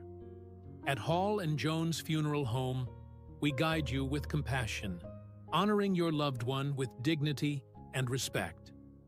From traditional services to meaningful celebrations, we're here for you every step of the way. Hall and Jones Funeral Home, where every goodbye is filled with love. Welcome back, everyone. You've been listening to the Shelby Valley Diner halftime show on the APSN Network. I'm Ronnie Newsom, along with Brian Hunley joining me tonight. Glad to have Brian with me. Thomas Rainey, our executive producer, doing a terrific job here tonight. Shelby Valley will be receiving the second half kickoff, and Brian, you only trailed by 6, but at the same time, the other team scored really 3 possessions, 3 scores. They ran out of time at the end of the first half. I think it's probably imperative that Shelby Valley try to get a tying touchdown or whatever here. You don't want to fall behind, give the ball up, Betsy Layne march down the field and go up by 2 scores. We mentioned it in the first half, Ronnie Paul. This is a puncher's fight. This is who's going to make the critical error, as you said earlier. In the first half, it was Shelby Valley. Let's see if they can come back and rally and get back in this ball game with a quick score. Slong's going to kick off for Betsy Layne. Jackson Belcher will be the deep man. He's joined back there by Jonah Bartley and Bryce Bentley. And we're ready for the second half kickoff. And I tell you, the second half is going to have to go a long way to match that first half. 19-13. End over end kick, and it's going to go out of bounds. Let's see what Shelby Valley elects to do. Looks like Shelby Valley is going to accept this penalty. Ball's going to be spotted at the 40. And the Wildcats with excellent field position to start this drive. We'll have Blackburn at quarterback, of course, Taylor, Jonah Bartley, and Tanner Maynard join him in the backfield. We'll see Logan Hall later on in the backfield. And Shelby Valley has it. Glad to have you with us as we start the third period. Betsy Layne leading 19-13. Single coverage out here to the near side. And there's a handoff up the middle. That's Maynard. Good running room. And Maynard gets all the way across the 40 out to the 43. Pickup of 8. Nice way to start the second half for Shelby Valley. Good job of blocking by that interior line for Shelby Valley. You know, it's not been a problem at all, Ronnie Paul, tonight for Shelby Valley to get those yards. They've had big play after big play. It was just that one ball handling error there in the first half that did them in. 3 possessions. They had 2 touchdowns and a turnover. Second and short. Hand off to Maynard, and Maynard dragging tacklers with him, gets across the 45 out near the midfield, and he's got enough for a first down for Shelby Valley. Ronnie Paul, we're going to show our age. That kind of looked a little bit like Martin Bavaro back in the day. You remember that play, I'm sure. New York Giants. Tight end. And Shelby Valley has it right at the 50-yard line. Just underway here in the third period. Shelby Valley still sticking with that straight eye. It's a pitch to Bartley. He's got a hold on the right side. Good blocking by that right side of the offensive line. Bartley running hard, gets all the way down near the 40 at about the 41-yard line. Great pickup on first down for Shelby Valley. They've not been able to stop the toss sweep tonight. Shelby Valley's not been able to contain Gerald, but Betsy Layne has not done a good job of containing that sweep. Yeah, it seems like the wounds that Shelby Valley had in the first half were self-inflicted, honestly. So it's going to be second short. Let's see what Shelby Valley elects to do here. Hand off to Taylor up the middle. That's not a bad option. And Taylor should have enough for the first down. He gets across. Well, they're going to mark him right at the... Yeah, so it's going to be... not a good spot that time for Shelby Valley. Looks like it's going to be third and a nose of the football. So third and inches for the Wildcats. Just go up and pat my center on the butt and just quarterback sneak it. Little tush push like the Philadelphia Eagles. There you go. Boy, Betsy Layne, they've got 8 guys in the box, 9 now. And they hand off left side to Maynard, and he's going to have more than enough for the first down. He's just dragging the Betsy Layne tacklers with him, and let's see where they mark him. But it's enough. No, that was Logan Hall. Yep. Shelby Valley, another first down, unofficially 11 first down. They keep the chains moving. They have it all the way down to the 31-yard line. An impressive start to this drive for Shelby Valley. You know, that pitch to Bartley is almost like a screen pass, Ronnie Paul. He gets out in space. Toss sweep around the left side. Good big hole on the left side. Good job of running by Bartley. Cuts back against the grain, and he is going to be marked out of bounds at the 14-yard line, but enough for another first down. 4 first downs for Shelby Valley on this drive that started at their own 40-yard line. They've already used 3 minutes on the clock, and they're inside the red zone. They have it at the 14 of Betsy Layne. You know, Ronnie Paul, it just looks like they're running to the wide side of the field and letting the running back do the work. Taylor, Maynard, Bartley, Hall, hand off to Maynard. Maynard, a big hole once again, struggling, going all the way down to the 5-yard line, going to be near another first down. And Brian, you talked about it earlier. If it ain't broke, don't fix it. No. Hey, just show me you can stop it. Yeah, I tell you, Maynard, what's so impressive about his running style is he gets that first tackler at about the line of scrimmage, and he carried that tackler about 8 yards right there. So just big, strong legs right there for Tanner Maynard. Second one for Shelby Valley, toss sweep, left side. Bartley cuts it back up inside, and Bartley's going to drag a tackle into the end zone. He goes in standing up. Shelby Valley has tied it. An impressive drive, only took 3 minutes and 30 seconds. Yep. Looks like Shelby Valley is going to, yes, it looks like Shelby Valley is going to be kicking the extra point right here. Marcus Callis in for the Wildcats. We'll see if he can't get it done for him one more time. These extra points could be vital in this game. It seems like they're the difference right now, Ronnie. Bartley to hold. Snap is low. Bartley gets it down. Callis gets it through. Shelby Valley has their first lead of the game, 20-19. So Jonah Bartley takes it in from 10. We ties it up, and then Callis tacks on the extra point. Shelby Valley 20, Betsy Layne 19. Back with more on the APSN Network. In life's hardest moments, you deserve comfort and care.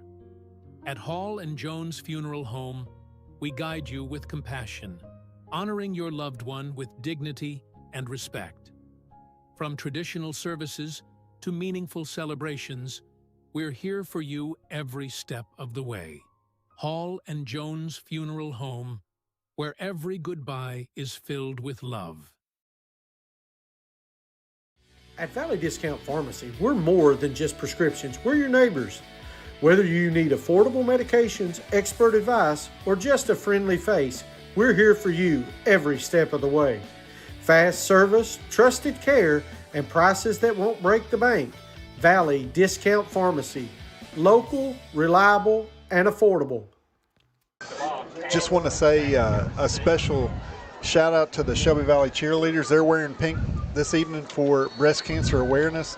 As the son of a breast cancer survivor, I think that's a great testimony, and just want to say special shout out to my mother, Denise Hunley. She's still going strong after all these years, 25-year survivor of breast cancer. That's fantastic. Well, there was a deep kick by Callis. Back Sloan up all the way inside the 10-yard line, but a good return. He gets it out to the 25-yard line. The worst field position of the night for Betsy Layne, except for when they recovered the fumble. Yeah, it looks like number 18 on the tackle. That's Zach Tackett for the Wildcats. I tell you, that's twice he's come down and made big hits in the special teams. Betsy Layne, that offensive line played very well in the first half. They're going to have Sloan at a wideout, Reese Hamilton. It's going to be Eli Gerald, the freshman, played outstanding football in the first half, and he'll be joined by Grayson Hall. And Grayson Hall gets it up the middle, and not much there. Stopped right at the line of scrimmage by that interior of Shelby Valley. Look like Elijah Blackburn and number 24, Jake Mullins, getting up off the stack. They give him a yard. Make it 2nd and 9. 8 minutes remaining here in the third period. 20-19. Shelby Valley's just taken their first lead of the game on Marcus Callis's point after. Let's see, Ronnie Paul, if Shelby Valley can make some adjustments and make a stand as a defense right here. You know, if my buddy Eugene Newsom was here, he would say you got to have someone eyeing Eli Gerald the whole time. Gerald pass out in the flat, it's a screen, it's complete. And it's a pickup of about 5 yards, huh? Looks like that's to number 4. That's Hall. Isaiah Allen, I think. Oh, yeah, Isaiah Allen back from injury tonight. So good to see that young man back out on the football field. Big third down for Betsy Layne. It looks like it's going to be a 3rd and 3 for the Bobcats. 3 wideouts to the near side of the field, 1 to the far side of the field.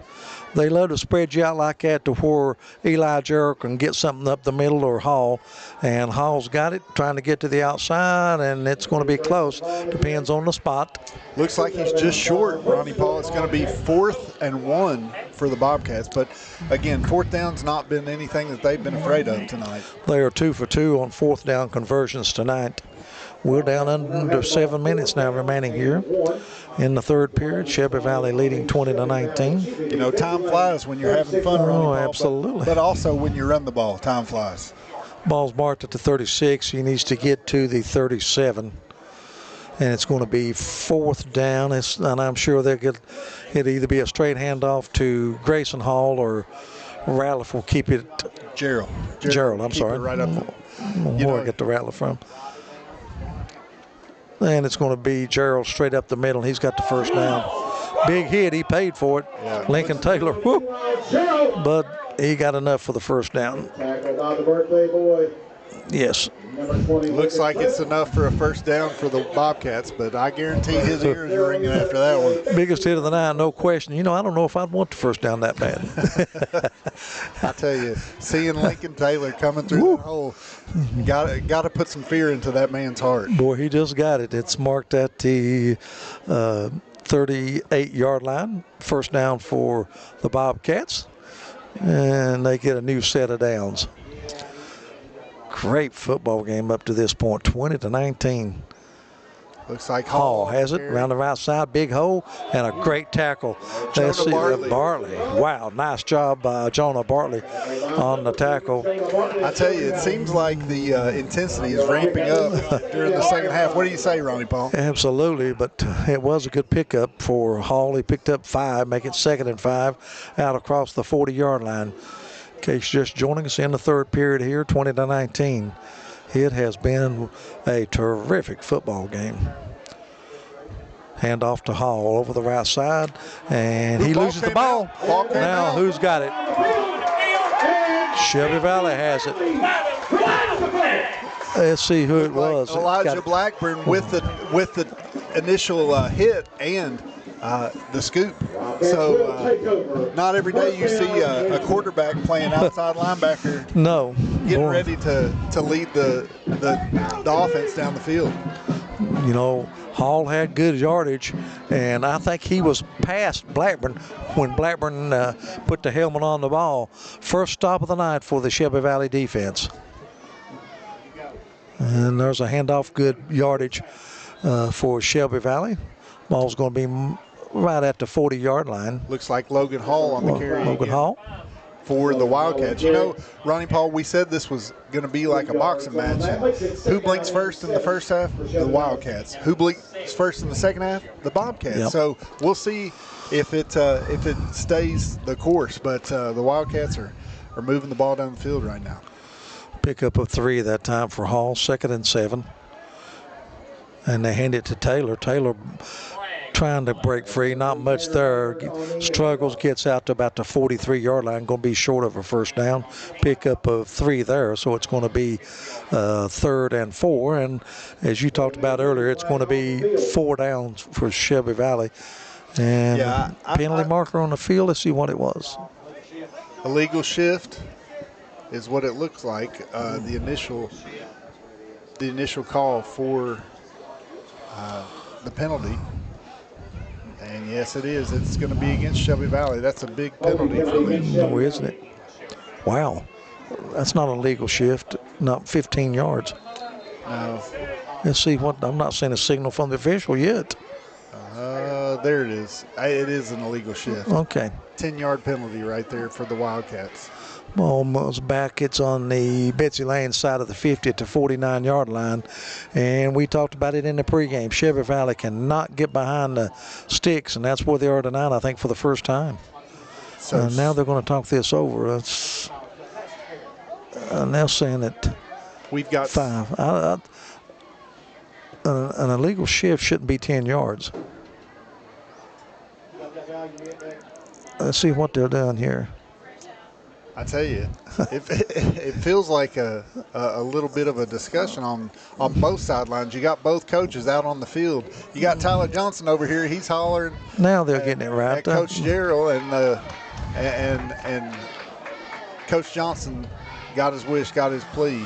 I was waiting for legal use of the hand block in the back or something because I knew of the shift. Now they've got it right and a little more manageable for Shelby Valley. 2nd and 12. There's a toss to Bartley. Bartley, first time tonight, brought down after a short gain. Pickup of a couple, gets back to the original line of scrimmage to make it 3rd and 10. Yeah, I think he may have cut back just a little early right there. Ronnie Paul. If he would have got to the sideline, I think there may have been a little bit more room for him. Hamilton with the stop, I think, on the far side, number 22 for Betsy Layne. So a big third down conversion here for Shelby Valley. Ball's at the Betsy Layne 44. Now, do you pick? I guess it depends on what they do here before they will go for it on fourth down or what have you. I'd say it's a pretty good bet that we're not going to see a punt tonight, Ronnie Paul. And there's a handoff straight up the middle. That's Hall. He's off to the races. Across the 30, the 25, knocked out of bounds inside the 5-yard line. What a terrific run from Logan Hall. I tell you what I like. He hit the hole and had that extra burst.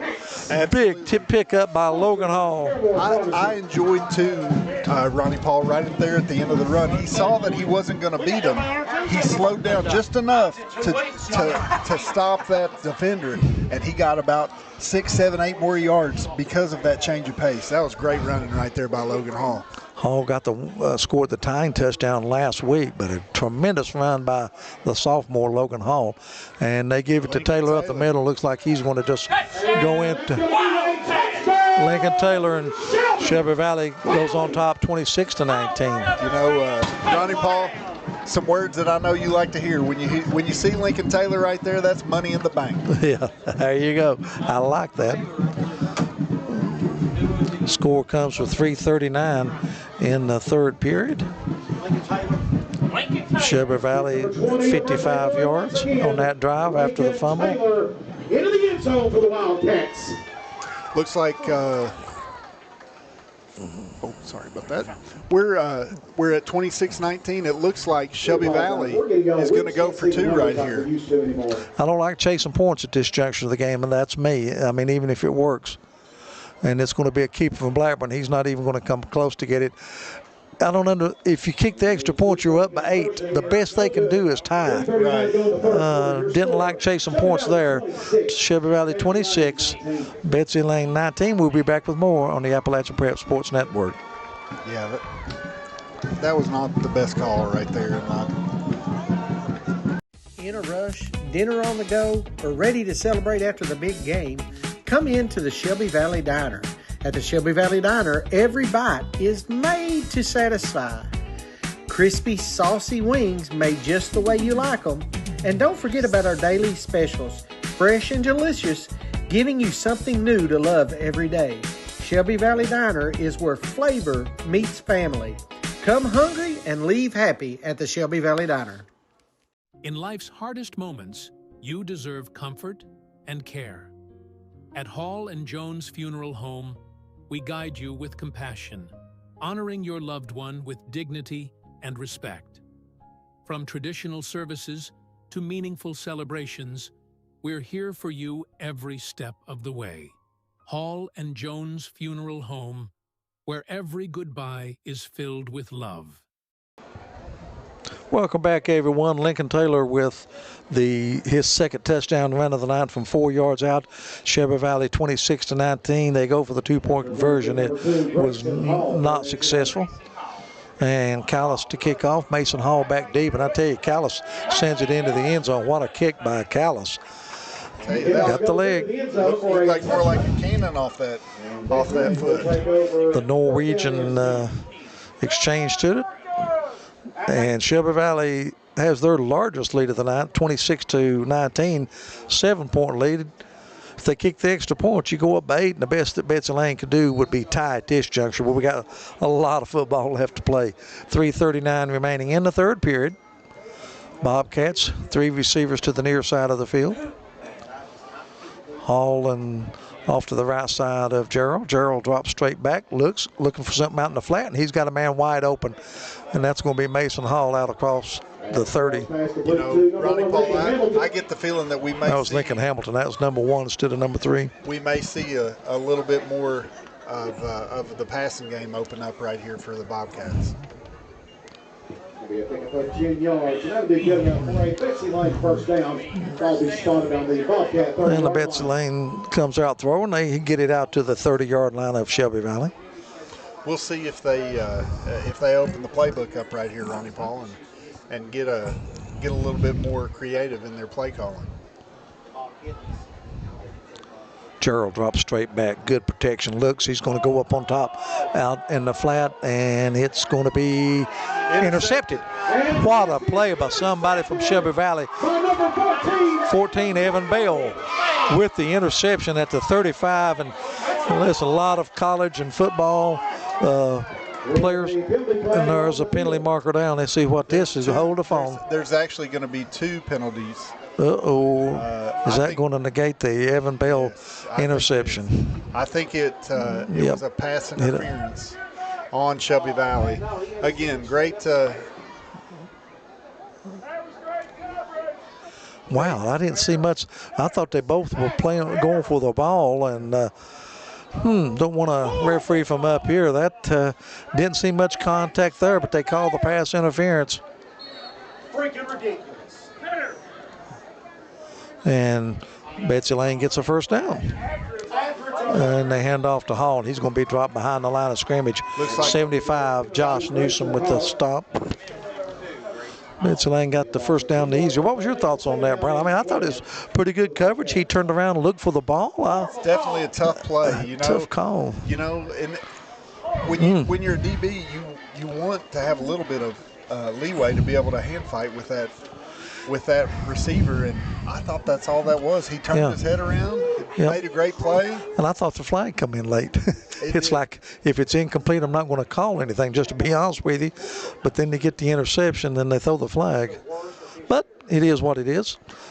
2nd and 12 for the Bobcats right here. Gerald going to be in the pistol formation. We'll see what they do to try to make up this loss. He fakes throws across the middle, and this is going to be good defensive coverage by Bryce Bentley. On the pass breakup right there for the Wildcats. Great coverage right there by Bentley. Bentley, a very good defensive player. And it's going to bring up 3rd and 12. Betsy Layne has not made it to the end zone this quarter. Scored on all 3 possessions in the first half, except for the one that ended on downs at halftime. Shelby Valley 26, Betsy Layne 19, in what has been a very good football game. I tell you, hats off to that Betsy Layne. They've given Eli Gerald a lot of protection, opened up some big holes for Hall. This time, Gerald's going to roll out to his right. He's pressured. He throws quick, and it's going to be incomplete. Great coverage that time by Shelby Valley. Looks like that pass was to number 4, Isaiah Allen for the Bobcats, and it'll bring up their first 4th and really long, 12 yards right here. So we'll see what Betsy Layne does. We said that there's probably not going to be punts tonight, but 4th and 12's a little bit different. When the ball's on your side of the 50, but I don't think they're going to. I don't think they mind. No. Paul, it doesn't look like. 4th down, big 4th down to say the least. 1 minute 45 remaining in the 3rd period. Shelby Valley leading 26-19. That time they had the receiver double teamed. Gerald fakes, throws, and it's going to be intercepted. Elijah Blackburn picks it off and brings it back to the 41-yard line. 2nd turnover and a half for Betsy Layne. I tell you what, it seems like Elijah Blackburn has had quite a game. He's quarterbacked on the offensive side of the ball, made 2 big plays on the defensive side of the ball. First with the fumble recovery and the strip, and then in this last play, big interception on 4th down for the Wildcats. Shelby Valley's outscored the Bobcats 13-0 here in the 3rd quarter. 2 turnovers for Betsy Layne. Boy, they've got them in the box, don't they? And they give it to Taylor up the middle. Good positive yardage. That was Tanner Maynard. Was that Tanner Maynard? Yeah. Okay, it's tough when they give it to that up back. Maynard gets across the 40 down to the 39. Short pickup of 2 yards, make it 2nd and 8. Minute 20 remaining here in the 3rd period. See who they got lined up there in the backfield now. It is Maynard, Bartley, and Hall, I think. Yep. Toss sweep around the right side to Bartley. Bartley cuts it back up against the grain, and he's going to be brought down after a short gain. Good job by the Betsy Layne left side of that defense. Yeah, looks like they have figured a little bit out on that toss that was given so much problems in the beginning of the game for Makes it third Betsy down. Layne. That was Gavin Combs, Jr. in on the stop, and it's going to be a third down situation for Shelby Valley. Looks like 20 Lincoln Taylor comes back into the ball game for the Wildcats. Well, it's good to have Taylor, Maynard, Bartley, Hall. Third and long. I'm thinking they're going to get Maynard on the left side. That's who's got it. Great tackle, Betsy Layne. That's Reese Hamilton. Great job right at the line of scrimmage. Number 22 with a big stop for Betsy Layne. And now let's see what Tyler Johnson elects to do. Or is he going to? Looks like they're going to let this run out. It's going to be fourth quarter before we see another play. All right, we've come to the end of 3 quarters of what has been a terrific Friday night football game on the Appalachian Prep Sports Network. Shelby Valley 26, Betsy Layne 19, back with the start of the fourth quarter in 1 minute on the APSN Network. In a rush, dinner on the go, or ready to celebrate after the big game, come into the Shelby Valley Diner. At the Shelby Valley Diner, every bite is made to satisfy. Crispy, saucy wings made just the way you like them. And don't forget about our daily specials, fresh and delicious, giving you something new to love every day. Shelby Valley Diner is where flavor meets family. Come hungry and leave happy at the Shelby Valley Diner.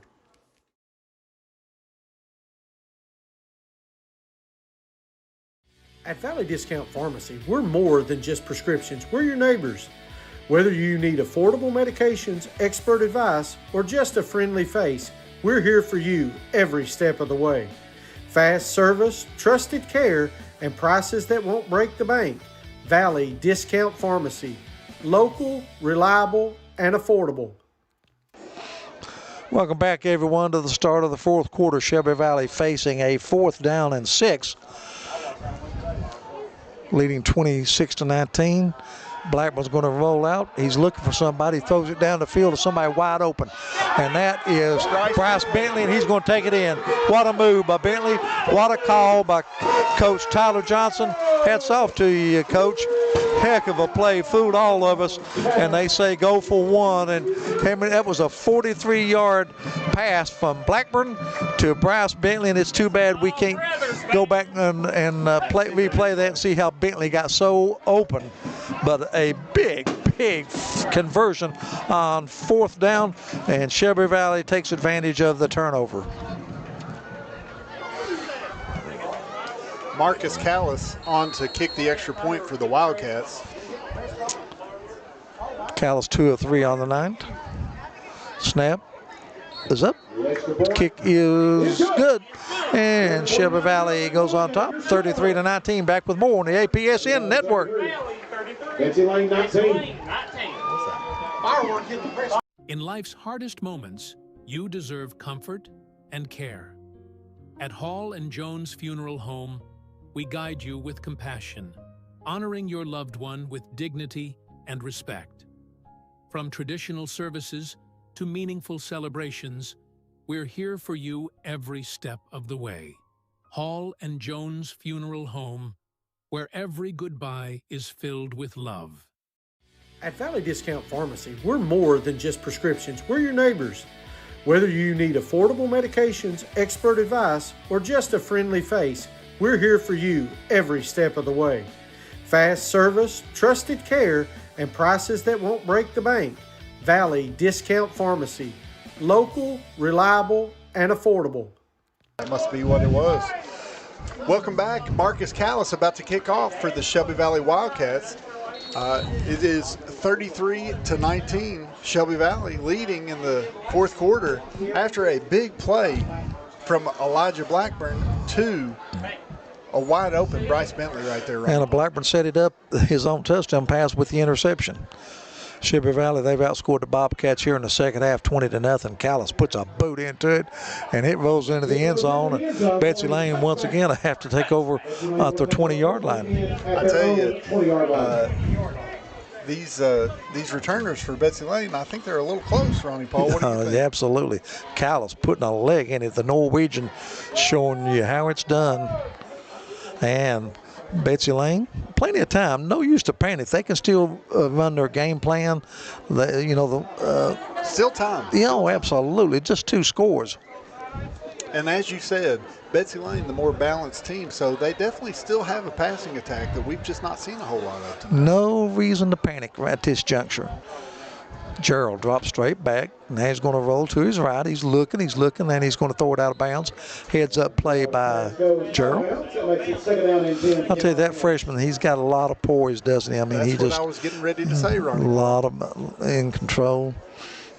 2nd and 10. I think that goes to show being around the game, being a coach's son, guaranteed pays dividends in this situation, Ronnie Paul.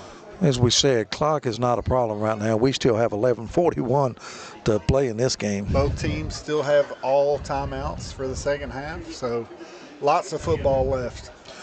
What about the call from Coach Tyler Johnson and the 43-yard touchdown from Blackburn to the senior Bryce Bentley? And Bentley made a nice move at the 5 to get it into the end zone.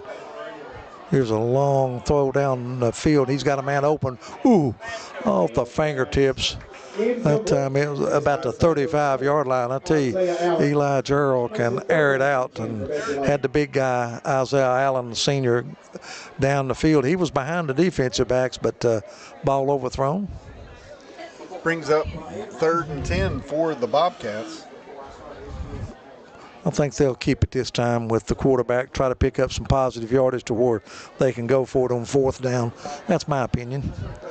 Get Gerald out on the corner maybe, or quarterback draw. Yeah, a name we've not called in the last little bit is Grayson Hall, and I tell you, he had a lot of success in that first half. 3rd and 10 at the 20. Good protection. Gerald's looking. Now he's going to be flushed out. Throws it down the field, and there's going to be interference maybe against Shelby Valley. They call it incomplete. It was a tip, so no interference on that call. So we're going to see a 4th and 10 for the Betsy Layne Bobcats. Okay, I didn't see it tipped. I thought maybe if it's tipped, you can get there whenever. I thought that maybe the Shelby Valley defensive back got there a little too early. I think he did, but the ball was tipped, and it's going to be 4th down. Now, here's what I think. If they don't get it here and you give Shelby Valley a short field and they score, it's pretty much over with. That's a 3-score game. They're going to punt it. We may see our first punt of the game right here. Yeah. I think that's Shelby Valley doesn't have anybody back. I don't blame them. There's a punt, and it's a short punt, and it's going to get a big Shelby Valley, Betsy Layne roll out to the 47-yard line. So make that a 27-yard punt. 47-yard line. The Wildcats will take over. Betsy Layne, obviously not what they wanted right there. Shelby Valley's going to be taking over, and we're going to see, honestly, Ronnie Paul, if they can go ahead and close this game out right here. Another score, and I think mathematically you got to wonder if Betsy Layne's running out of time. Tell you what, some adjustments. Shelby Valley playing a lot better defensively too in the second half. Absolutely. A lot better defensive effort here in the second half.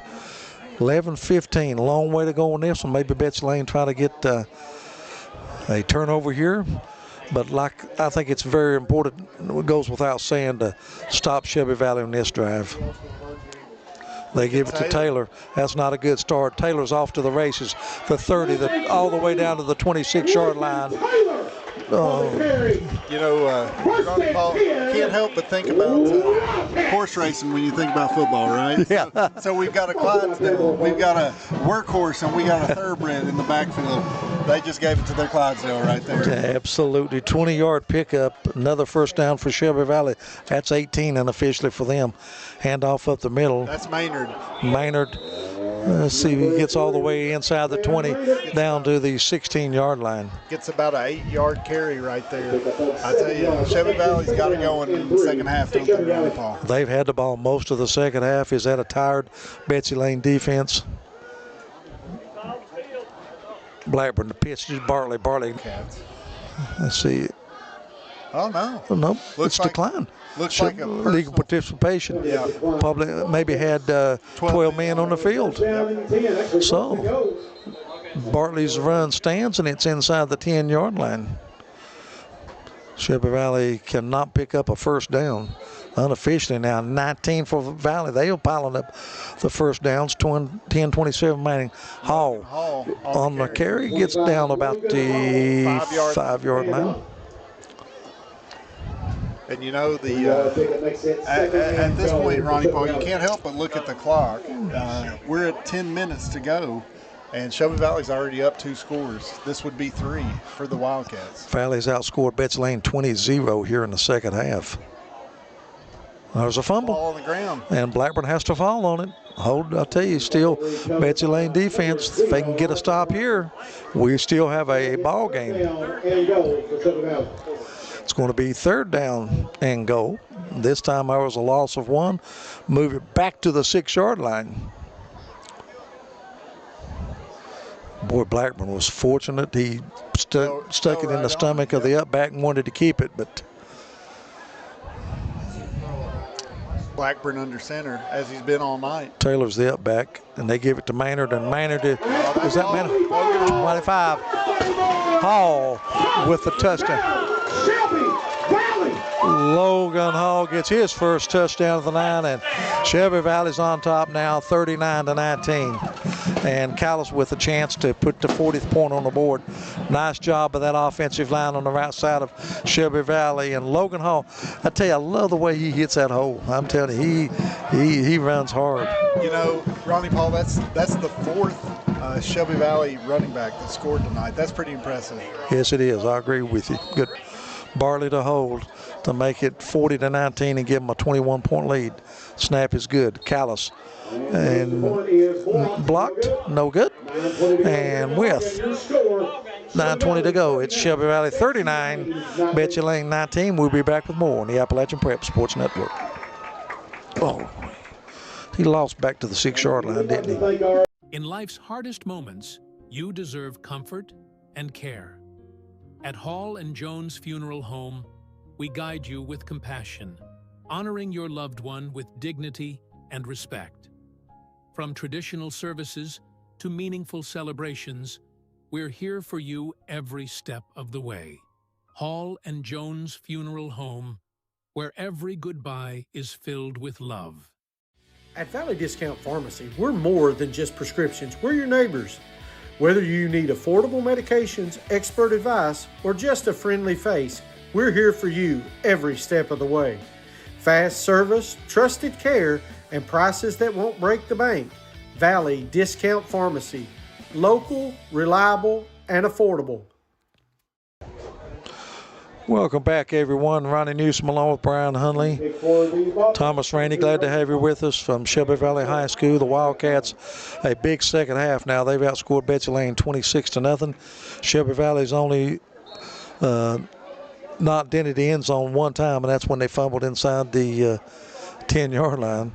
The defense has definitely played better. Gotten a lot more stout for the Wildcats this second half. Again, we mentioned it in between action that it's a long game. Betsy Layne's going to return the kickoff. Good kickoff return. I'll tell you, running hard out across the 40-yard line. Caught it 35-yard. That's Mason Hall carrying Shelby Valley tacklers with him. And Betsy Layne, great field position at the 41-yard line. We'd like to remind everyone after the game, please don't garbage. What I was getting to, Ronnie Paul, there is it's a long football game. It's still not over, but at the same time, Shelby Valley's definitely made the adjustments in this second half. Thank you. 39-19. Betsy Layne now you think that in the fourth quarter early, but they're still going to have to score on every possession. There's a handoff to Grayson Hall. He picks up about 2 yards. I tell you, the kid on defense that's been everywhere tonight is that number 0, Elijah Blackburn. He's been incredible for Shelby Valley in the second half. Pickup of 2, make it 2nd and 8. Gerald coming back in the pistol formation for Betsy Layne right here. I've got Gerald 8 for 15 tonight. 1 interception. Drops back. Now he's going to be flushed out of the pocket. He's going to have to throw against the grain, and he's going to be run out of bounds at about the 44-yard line.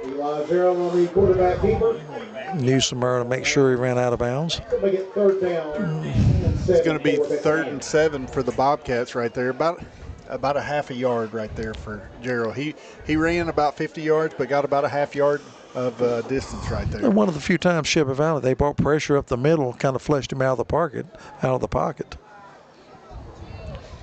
Once again, we'd like to thank everybody for viewing tonight on Appalachian Prep. Be sure and like and share. Boy, there's a beautiful pass, slant pass across the middle. It's going to be a first down. That's the Lincoln Hamilton, the freshman with the reception. But I tell you, that's the way you like to see a ball delivered. Yeah, that was nice. A great slant right there, and Gerald put it right on the money, didn't he? Ron? Yes, he did. Nice throw and catch by the Bobcats. Ball's all the way down to the Shelby Valley 40-yard line. Gerald rolls to his right, looks, and throws it down the field, and incomplete. Isaiah Allen. That makes it 2nd down and 10 for the Bobcats. Looks like pass broken up right there by the Wildcats. 8:06 remaining here in the game. Clock stopped with the incompletion. Be 2nd down as Betsy Layne is on the move right here, Ronnie Paul. 2nd and 10. Trips to the near side of the field. Press coverage by Shelby Valley. Empty backfield. Gerald once again across the middle. He had a man open. That was Hamilton. It's incomplete. Looks like it'll be 3rd and 10 for Betsy Layne right here. And again, you can tell their play calling has changed a little bit. They've been putting the ball in the air a little bit more, and needs to be, because every time that they get that incompletion, that clock stops.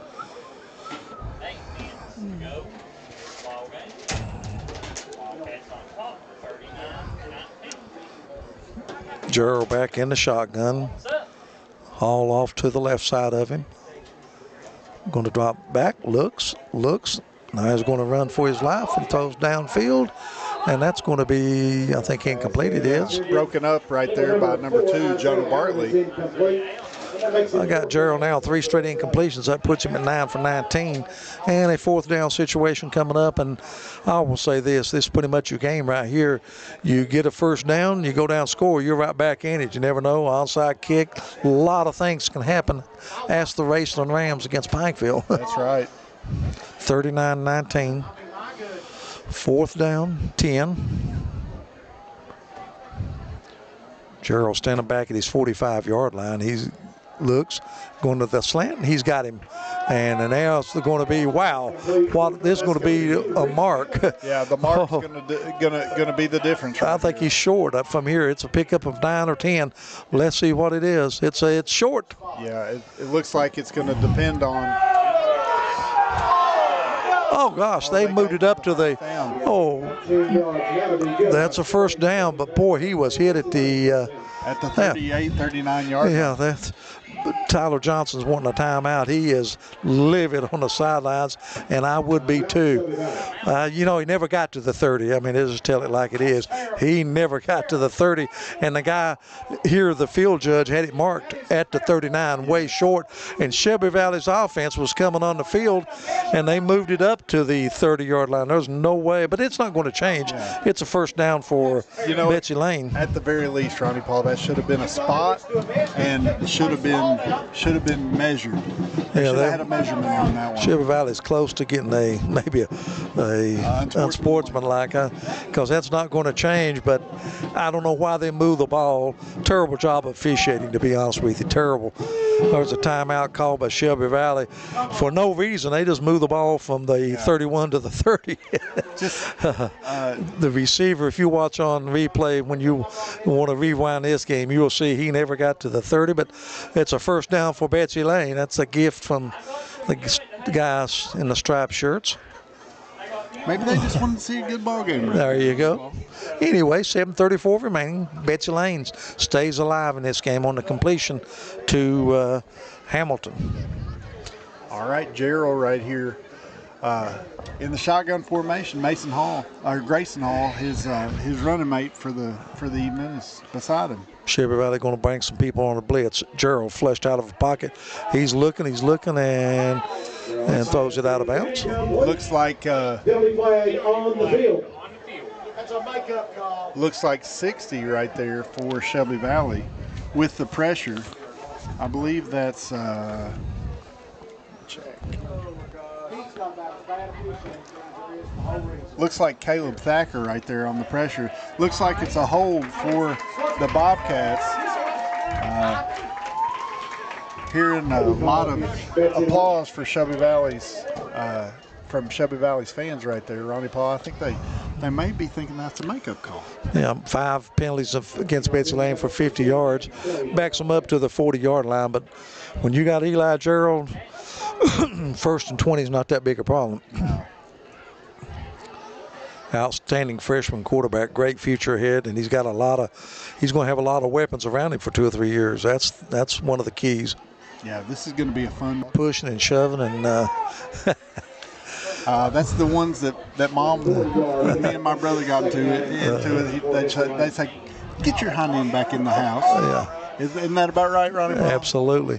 Pickup of, actually, that's back to the line of scrimmage, so it's going to be 2nd and 20.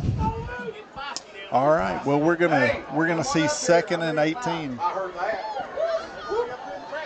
for the Bobcats.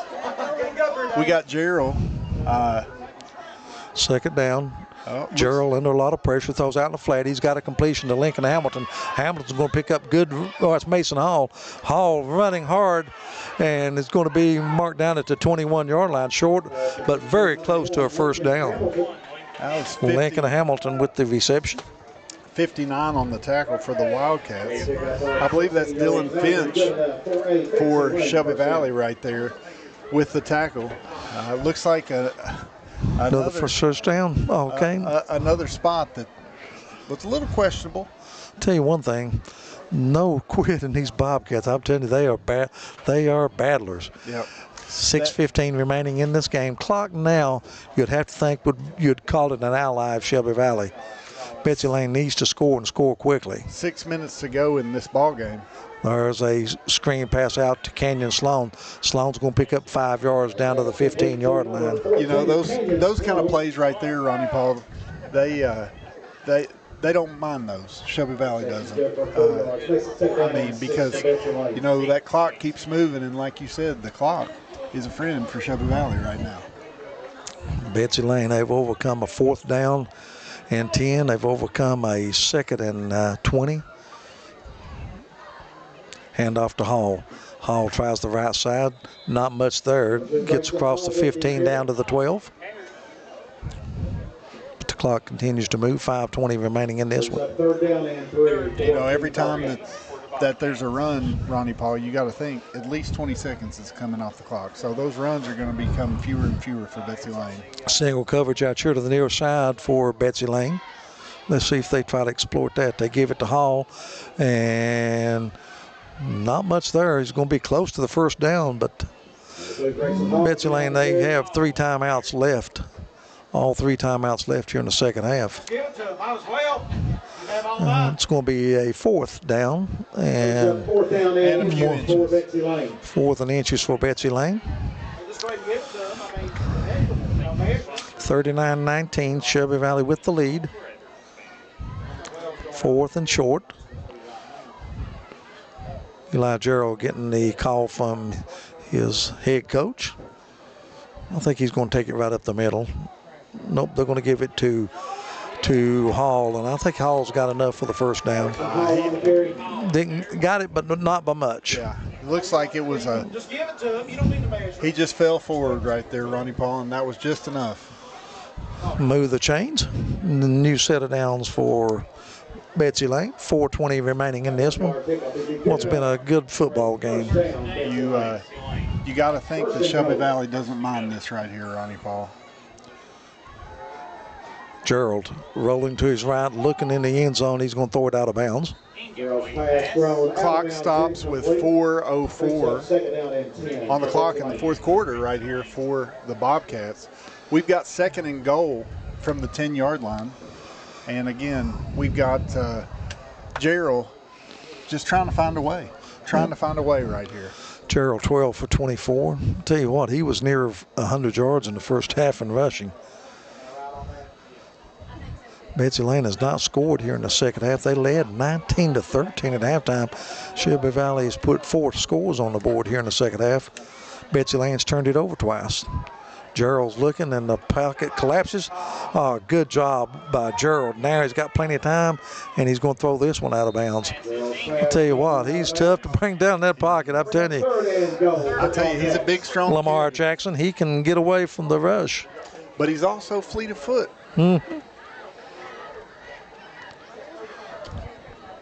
Homecoming 2025 at Shelby Valley. The Wildcats trying to make it a happy one. We've got lineman downfield, maybe.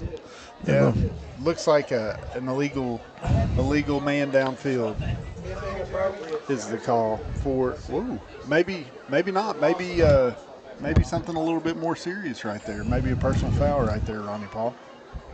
Ball's going to be moved back to the 32-yard line of Shelby Valley. Could that have been a 3rd and 32? I think intentional grounding right there. I don't think so. He was out of the pocket and he threw it out of the right flat. I thought there was a receiver there, though. I don't think that would be hit, but I think it was illegal alignment downfield because Gerald got flushed out of the pocket. It took a long time for that play to develop. 3rd and 32. Well, they've overcome tonight some big 3rd and 4th downs. They have. I tell you what, and they're going to go up on top for a receiver. And does he catch it? Caught it. Let's see for a signal. Touchdown. Isaiah Allen. Wow, what a play. You know, you just mentioned it. What a terrific pass and a terrific catch by Isaiah Allen. The resiliency. 3rd and 32.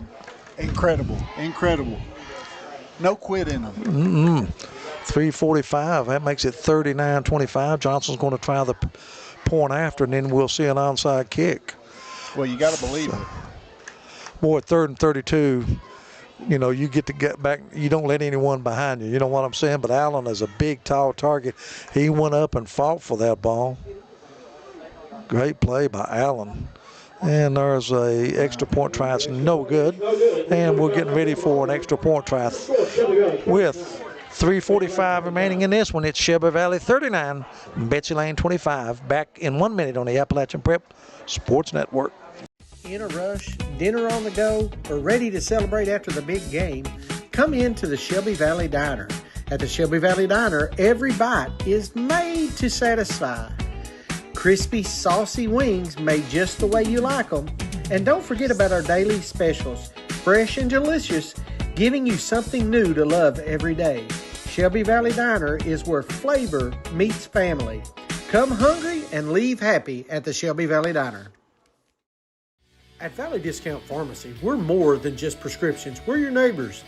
Whether you need affordable medications, expert advice, or just a friendly face, we're here for you every step of the way. Fast service, trusted care, and prices that won't break the bank. Valley Discount Pharmacy. Local, reliable, and affordable. Ronnie Paul, you got to expect an onside kick here. Oh, absolutely. Get you all-state, good hands people up close. You know what's coming. Let's see what Betsy Layne's got as far as an onside kick. It's a squib kick. It kicks it high. Good job. Shelby Valley, I think, on the recovery. Yes. And then Valley will have it at their own 48 or 49-yard line. Tell you what, I go back to that play. Betsy Layne facing a 3rd and 32. Well, I'm telling you, Gerald, good protection from the line. That's the first thing. And then he makes a terrific throw to the corner of the end zone. And then Isaiah Allen, good coverage by Shelby Valley, but Isaiah Allen goes up and bags it for a 35-yard touchdown reception, and they stay alive. It's 39-25. Still 3:43 remaining in this one. Toss sweep around the right side to Bartley. Bartley cuts back. He loves that cutting back against the grain. He picks up about 6 or 7. And there's going to be Oh, my a little goodness. extra activity, probably going to be offsetting penalties, I guess. Looks like 55, a lineman for Shelby Valley, and I think Grayson Hall for Betsy Layne. We'll see how the referees decide to sort this one out. Probably the old offsetting, I would think, unless they've seen someone retaliate. It's always the second man with Shelby Valley or Betsy Layne. Let's see. They'll sort this one out. Christiansburg 57, Floyd Central 22. Yep, offsetting penalties. So no harm, no foul. Going to be second down from Shelby Valley 48. Prestonsburg final coming in, big win over Floyd County Central today. Flag still on the field. And offsetting penalties, we're right back where we started. 3:30 remaining in the fourth period. Shelby Valley 39, Betsy Layne 25. Get the flag. All right, we've got Elijah Blackburn under center right here for Shelby Valley. I tell you, interesting formation, but it's been very effective tonight for the Wildcats. Hand off to Maynard, trying the left side. Maynard is going to be near a first down. Ronnie Paul, I bet they don't measure. It's close, but I bet they don't measure. What do you think, Ronnie Paul? First down, Shelby Valley. Wildcats, Betsy Layne has 3 timeouts. I don't know. I guess Coach Gerald will elect to use them, but another first down and this game's over. Barring a turnover, let me say that. Anything's possible. 2-score game, 39-25. Shelby Valley's outscored Betsy Layne 26-6 here in the second half. Big second half for the Wildcats. There's going to be a toss sweep around the right side. Let's see who's got that. That's Bartley. Bartley's going to take it in for a score. Bartley's going to take it in from 42 yards. And Shelby Valley's put this one away. Another first down. And the first down's really mounting up for Shelby Valley. And there's a penalty marker, and it's going to go, let's see. I think that's going to go against Shelby. 75-yard kickoff return, and the Johnny Bartley 43-yard run brought back.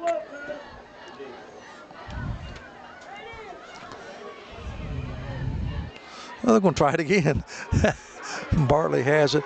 Bartley's running all the way across the 45, gets inside the 40, down to the 35-yard line, short of a first down. Ronnie Paul, it feels like that's a situation. They're going to keep doing that till they figure out a way to stop it. Oh, timeout on the field. We'll take a timeout. Shelby Valley 39, Betsy Layne 25. In life's hardest moments, you deserve comfort and care. At Hall and Jones Funeral Home, we guide you with compassion, honoring your loved one with dignity and respect. From traditional services to meaningful celebrations, we're here for you every step of the way. Hall and Jones Funeral Home, where every goodbye is filled with love. In a rush, dinner on the go, or ready to celebrate after the big game, come into the Shelby Valley Diner. At the Shelby Valley Diner, every bite is made to satisfy. Crispy, saucy wings made just the way you like them. And don't forget about our daily specials, fresh and delicious, giving you something new to love every day. On this one, I'm leaning. Welcome back, everyone. The big pickup by Jonah Bartley. Pickup of 15 gets it down to the 35-yard line of Betsy Layne. It's going to bring up a second down and 4. Betsy Layne using the first of 3 timeouts.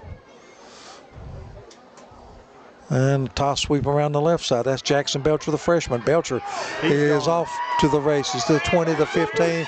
And Jackson Belcher, the freshman. What a future this guy's. And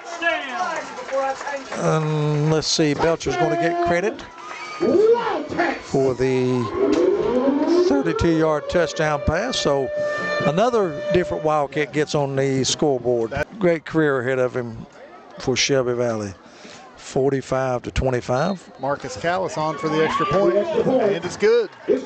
Makes it Shelby Valley 47, Betsy Layne 25. We'll step out and we'll be back with the final 2:20 of this game with Shelby Valley leading 46-25.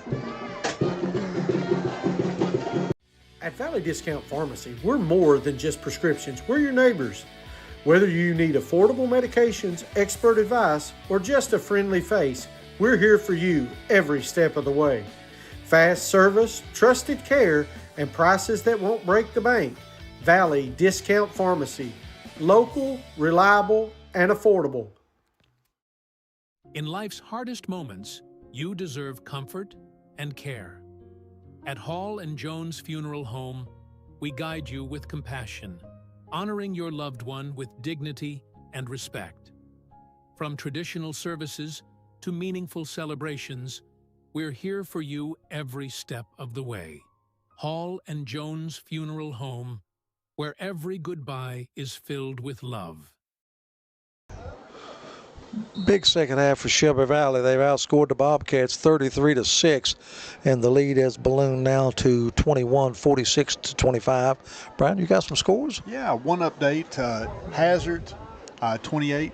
Paintsville, 21. Definitely a important district game for both those teams. And Marcus Callis again with a booming Norwegian kick. That is a weapon when you force that team to start at the 20-yard line every time. I'm telling you, it's third time tonight.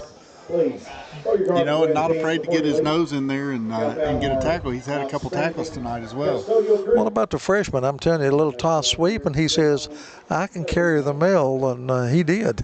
Absolutely. Boy, there was nobody you could tell when he turned the corner, he was gone. Hey, quick on quick. It's good to see so many Shelby Valley running backs getting in on the action tonight. Ronnie Paul, we've got a difficult task ahead of us for player of the game for Shelby Valley tonight. Yeah, absolutely. That stable of running backs makes it tough. And there's a handoff to Hall up the middle. I tell you, that Still running hard, gets across the 25 out to the 26. That kid has run hard tonight. He sure has. A lot of young kids on this field for Betsy Layne. Second down and 3 for Bobcats. Bobcats are going to drop to 2-5 on the season. Shelby Valley is going to move up to 3-4 with 2-0 in the district. Betsy Layne is going to drop to 0-2 in the district. Gerald, he's going to let it go, and another great catch right there by Isaiah Allen. I can see why they're so excited to have that kid back after being hurt for a few weeks there. 14 of 27 now for all the way out to the 50-yard line. That pass, Gerald to Allen.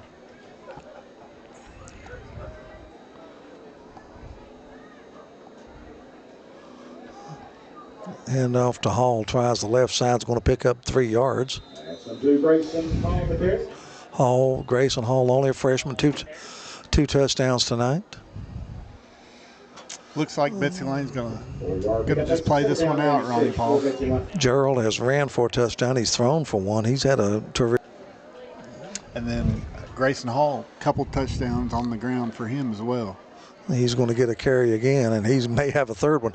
He gets out across the 40 before he's upended by number 2, Jonah Bartley. Another first down for the Bobcats.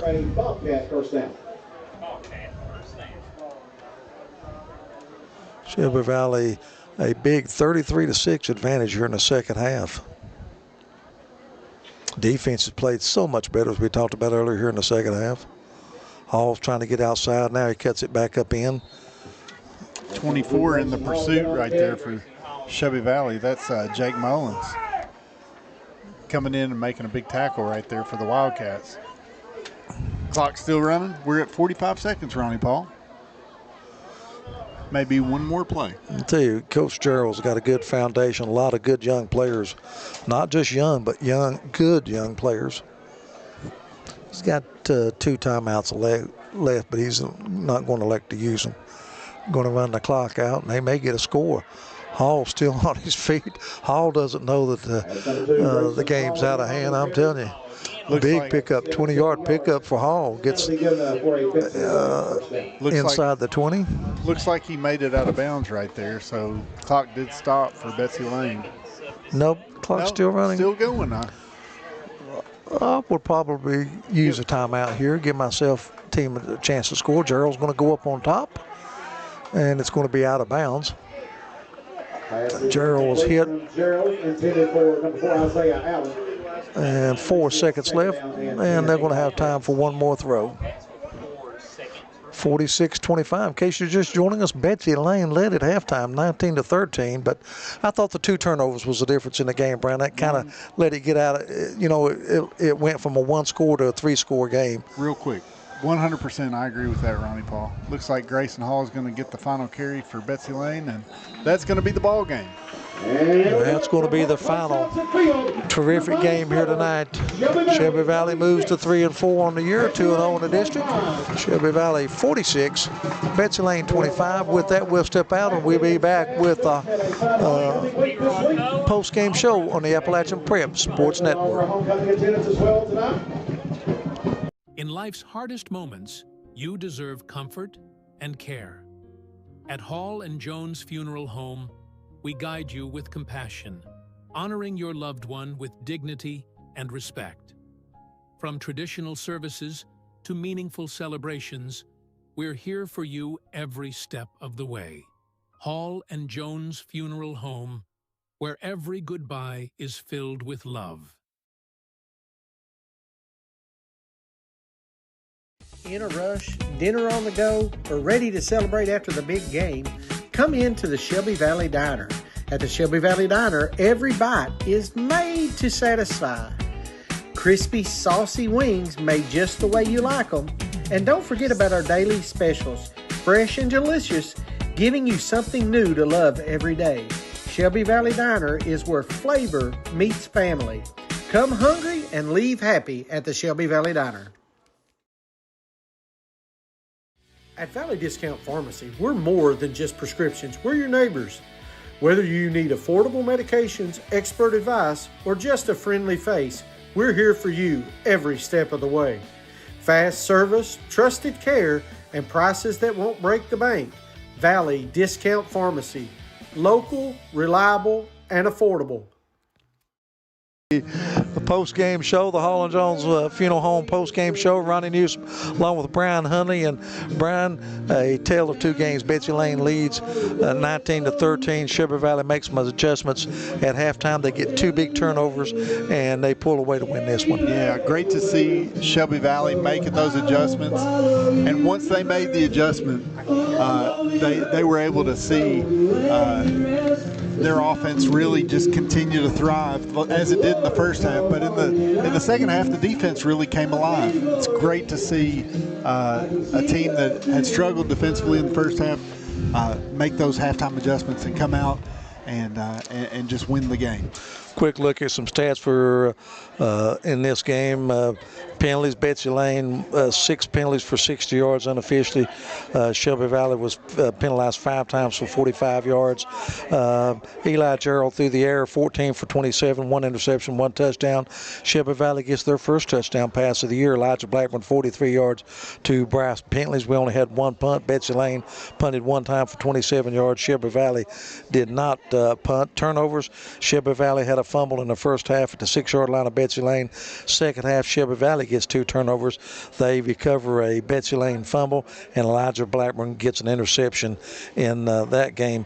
And 2 turnovers in the second half, and Shelby Valley capitalized. Quick recap of the scoring. Betsy Layne scores first, 7:19 remaining in the first period, 65-yard drive. Eli Gerald takes it in from 12 yards out, and Betsy Layne led 6-0. The try for the extra point was no good. Shelby Valley ties things up with 4:34 remaining in the first period, 64-yard drive, and Lincoln Taylor took it in from 1 yard out, made it 6-6. The try for the extra point was no good. Betsy Layne goes on top again, 10:36 remaining. Grace Grayson Hall, 1 yards out.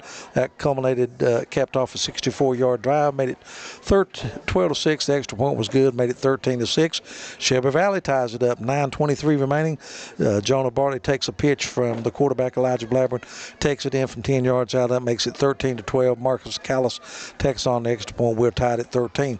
Betsy Layne takes the lead in at halftime as Grayson Hall gets his second touchdown from 2 yards out, made it 19-13.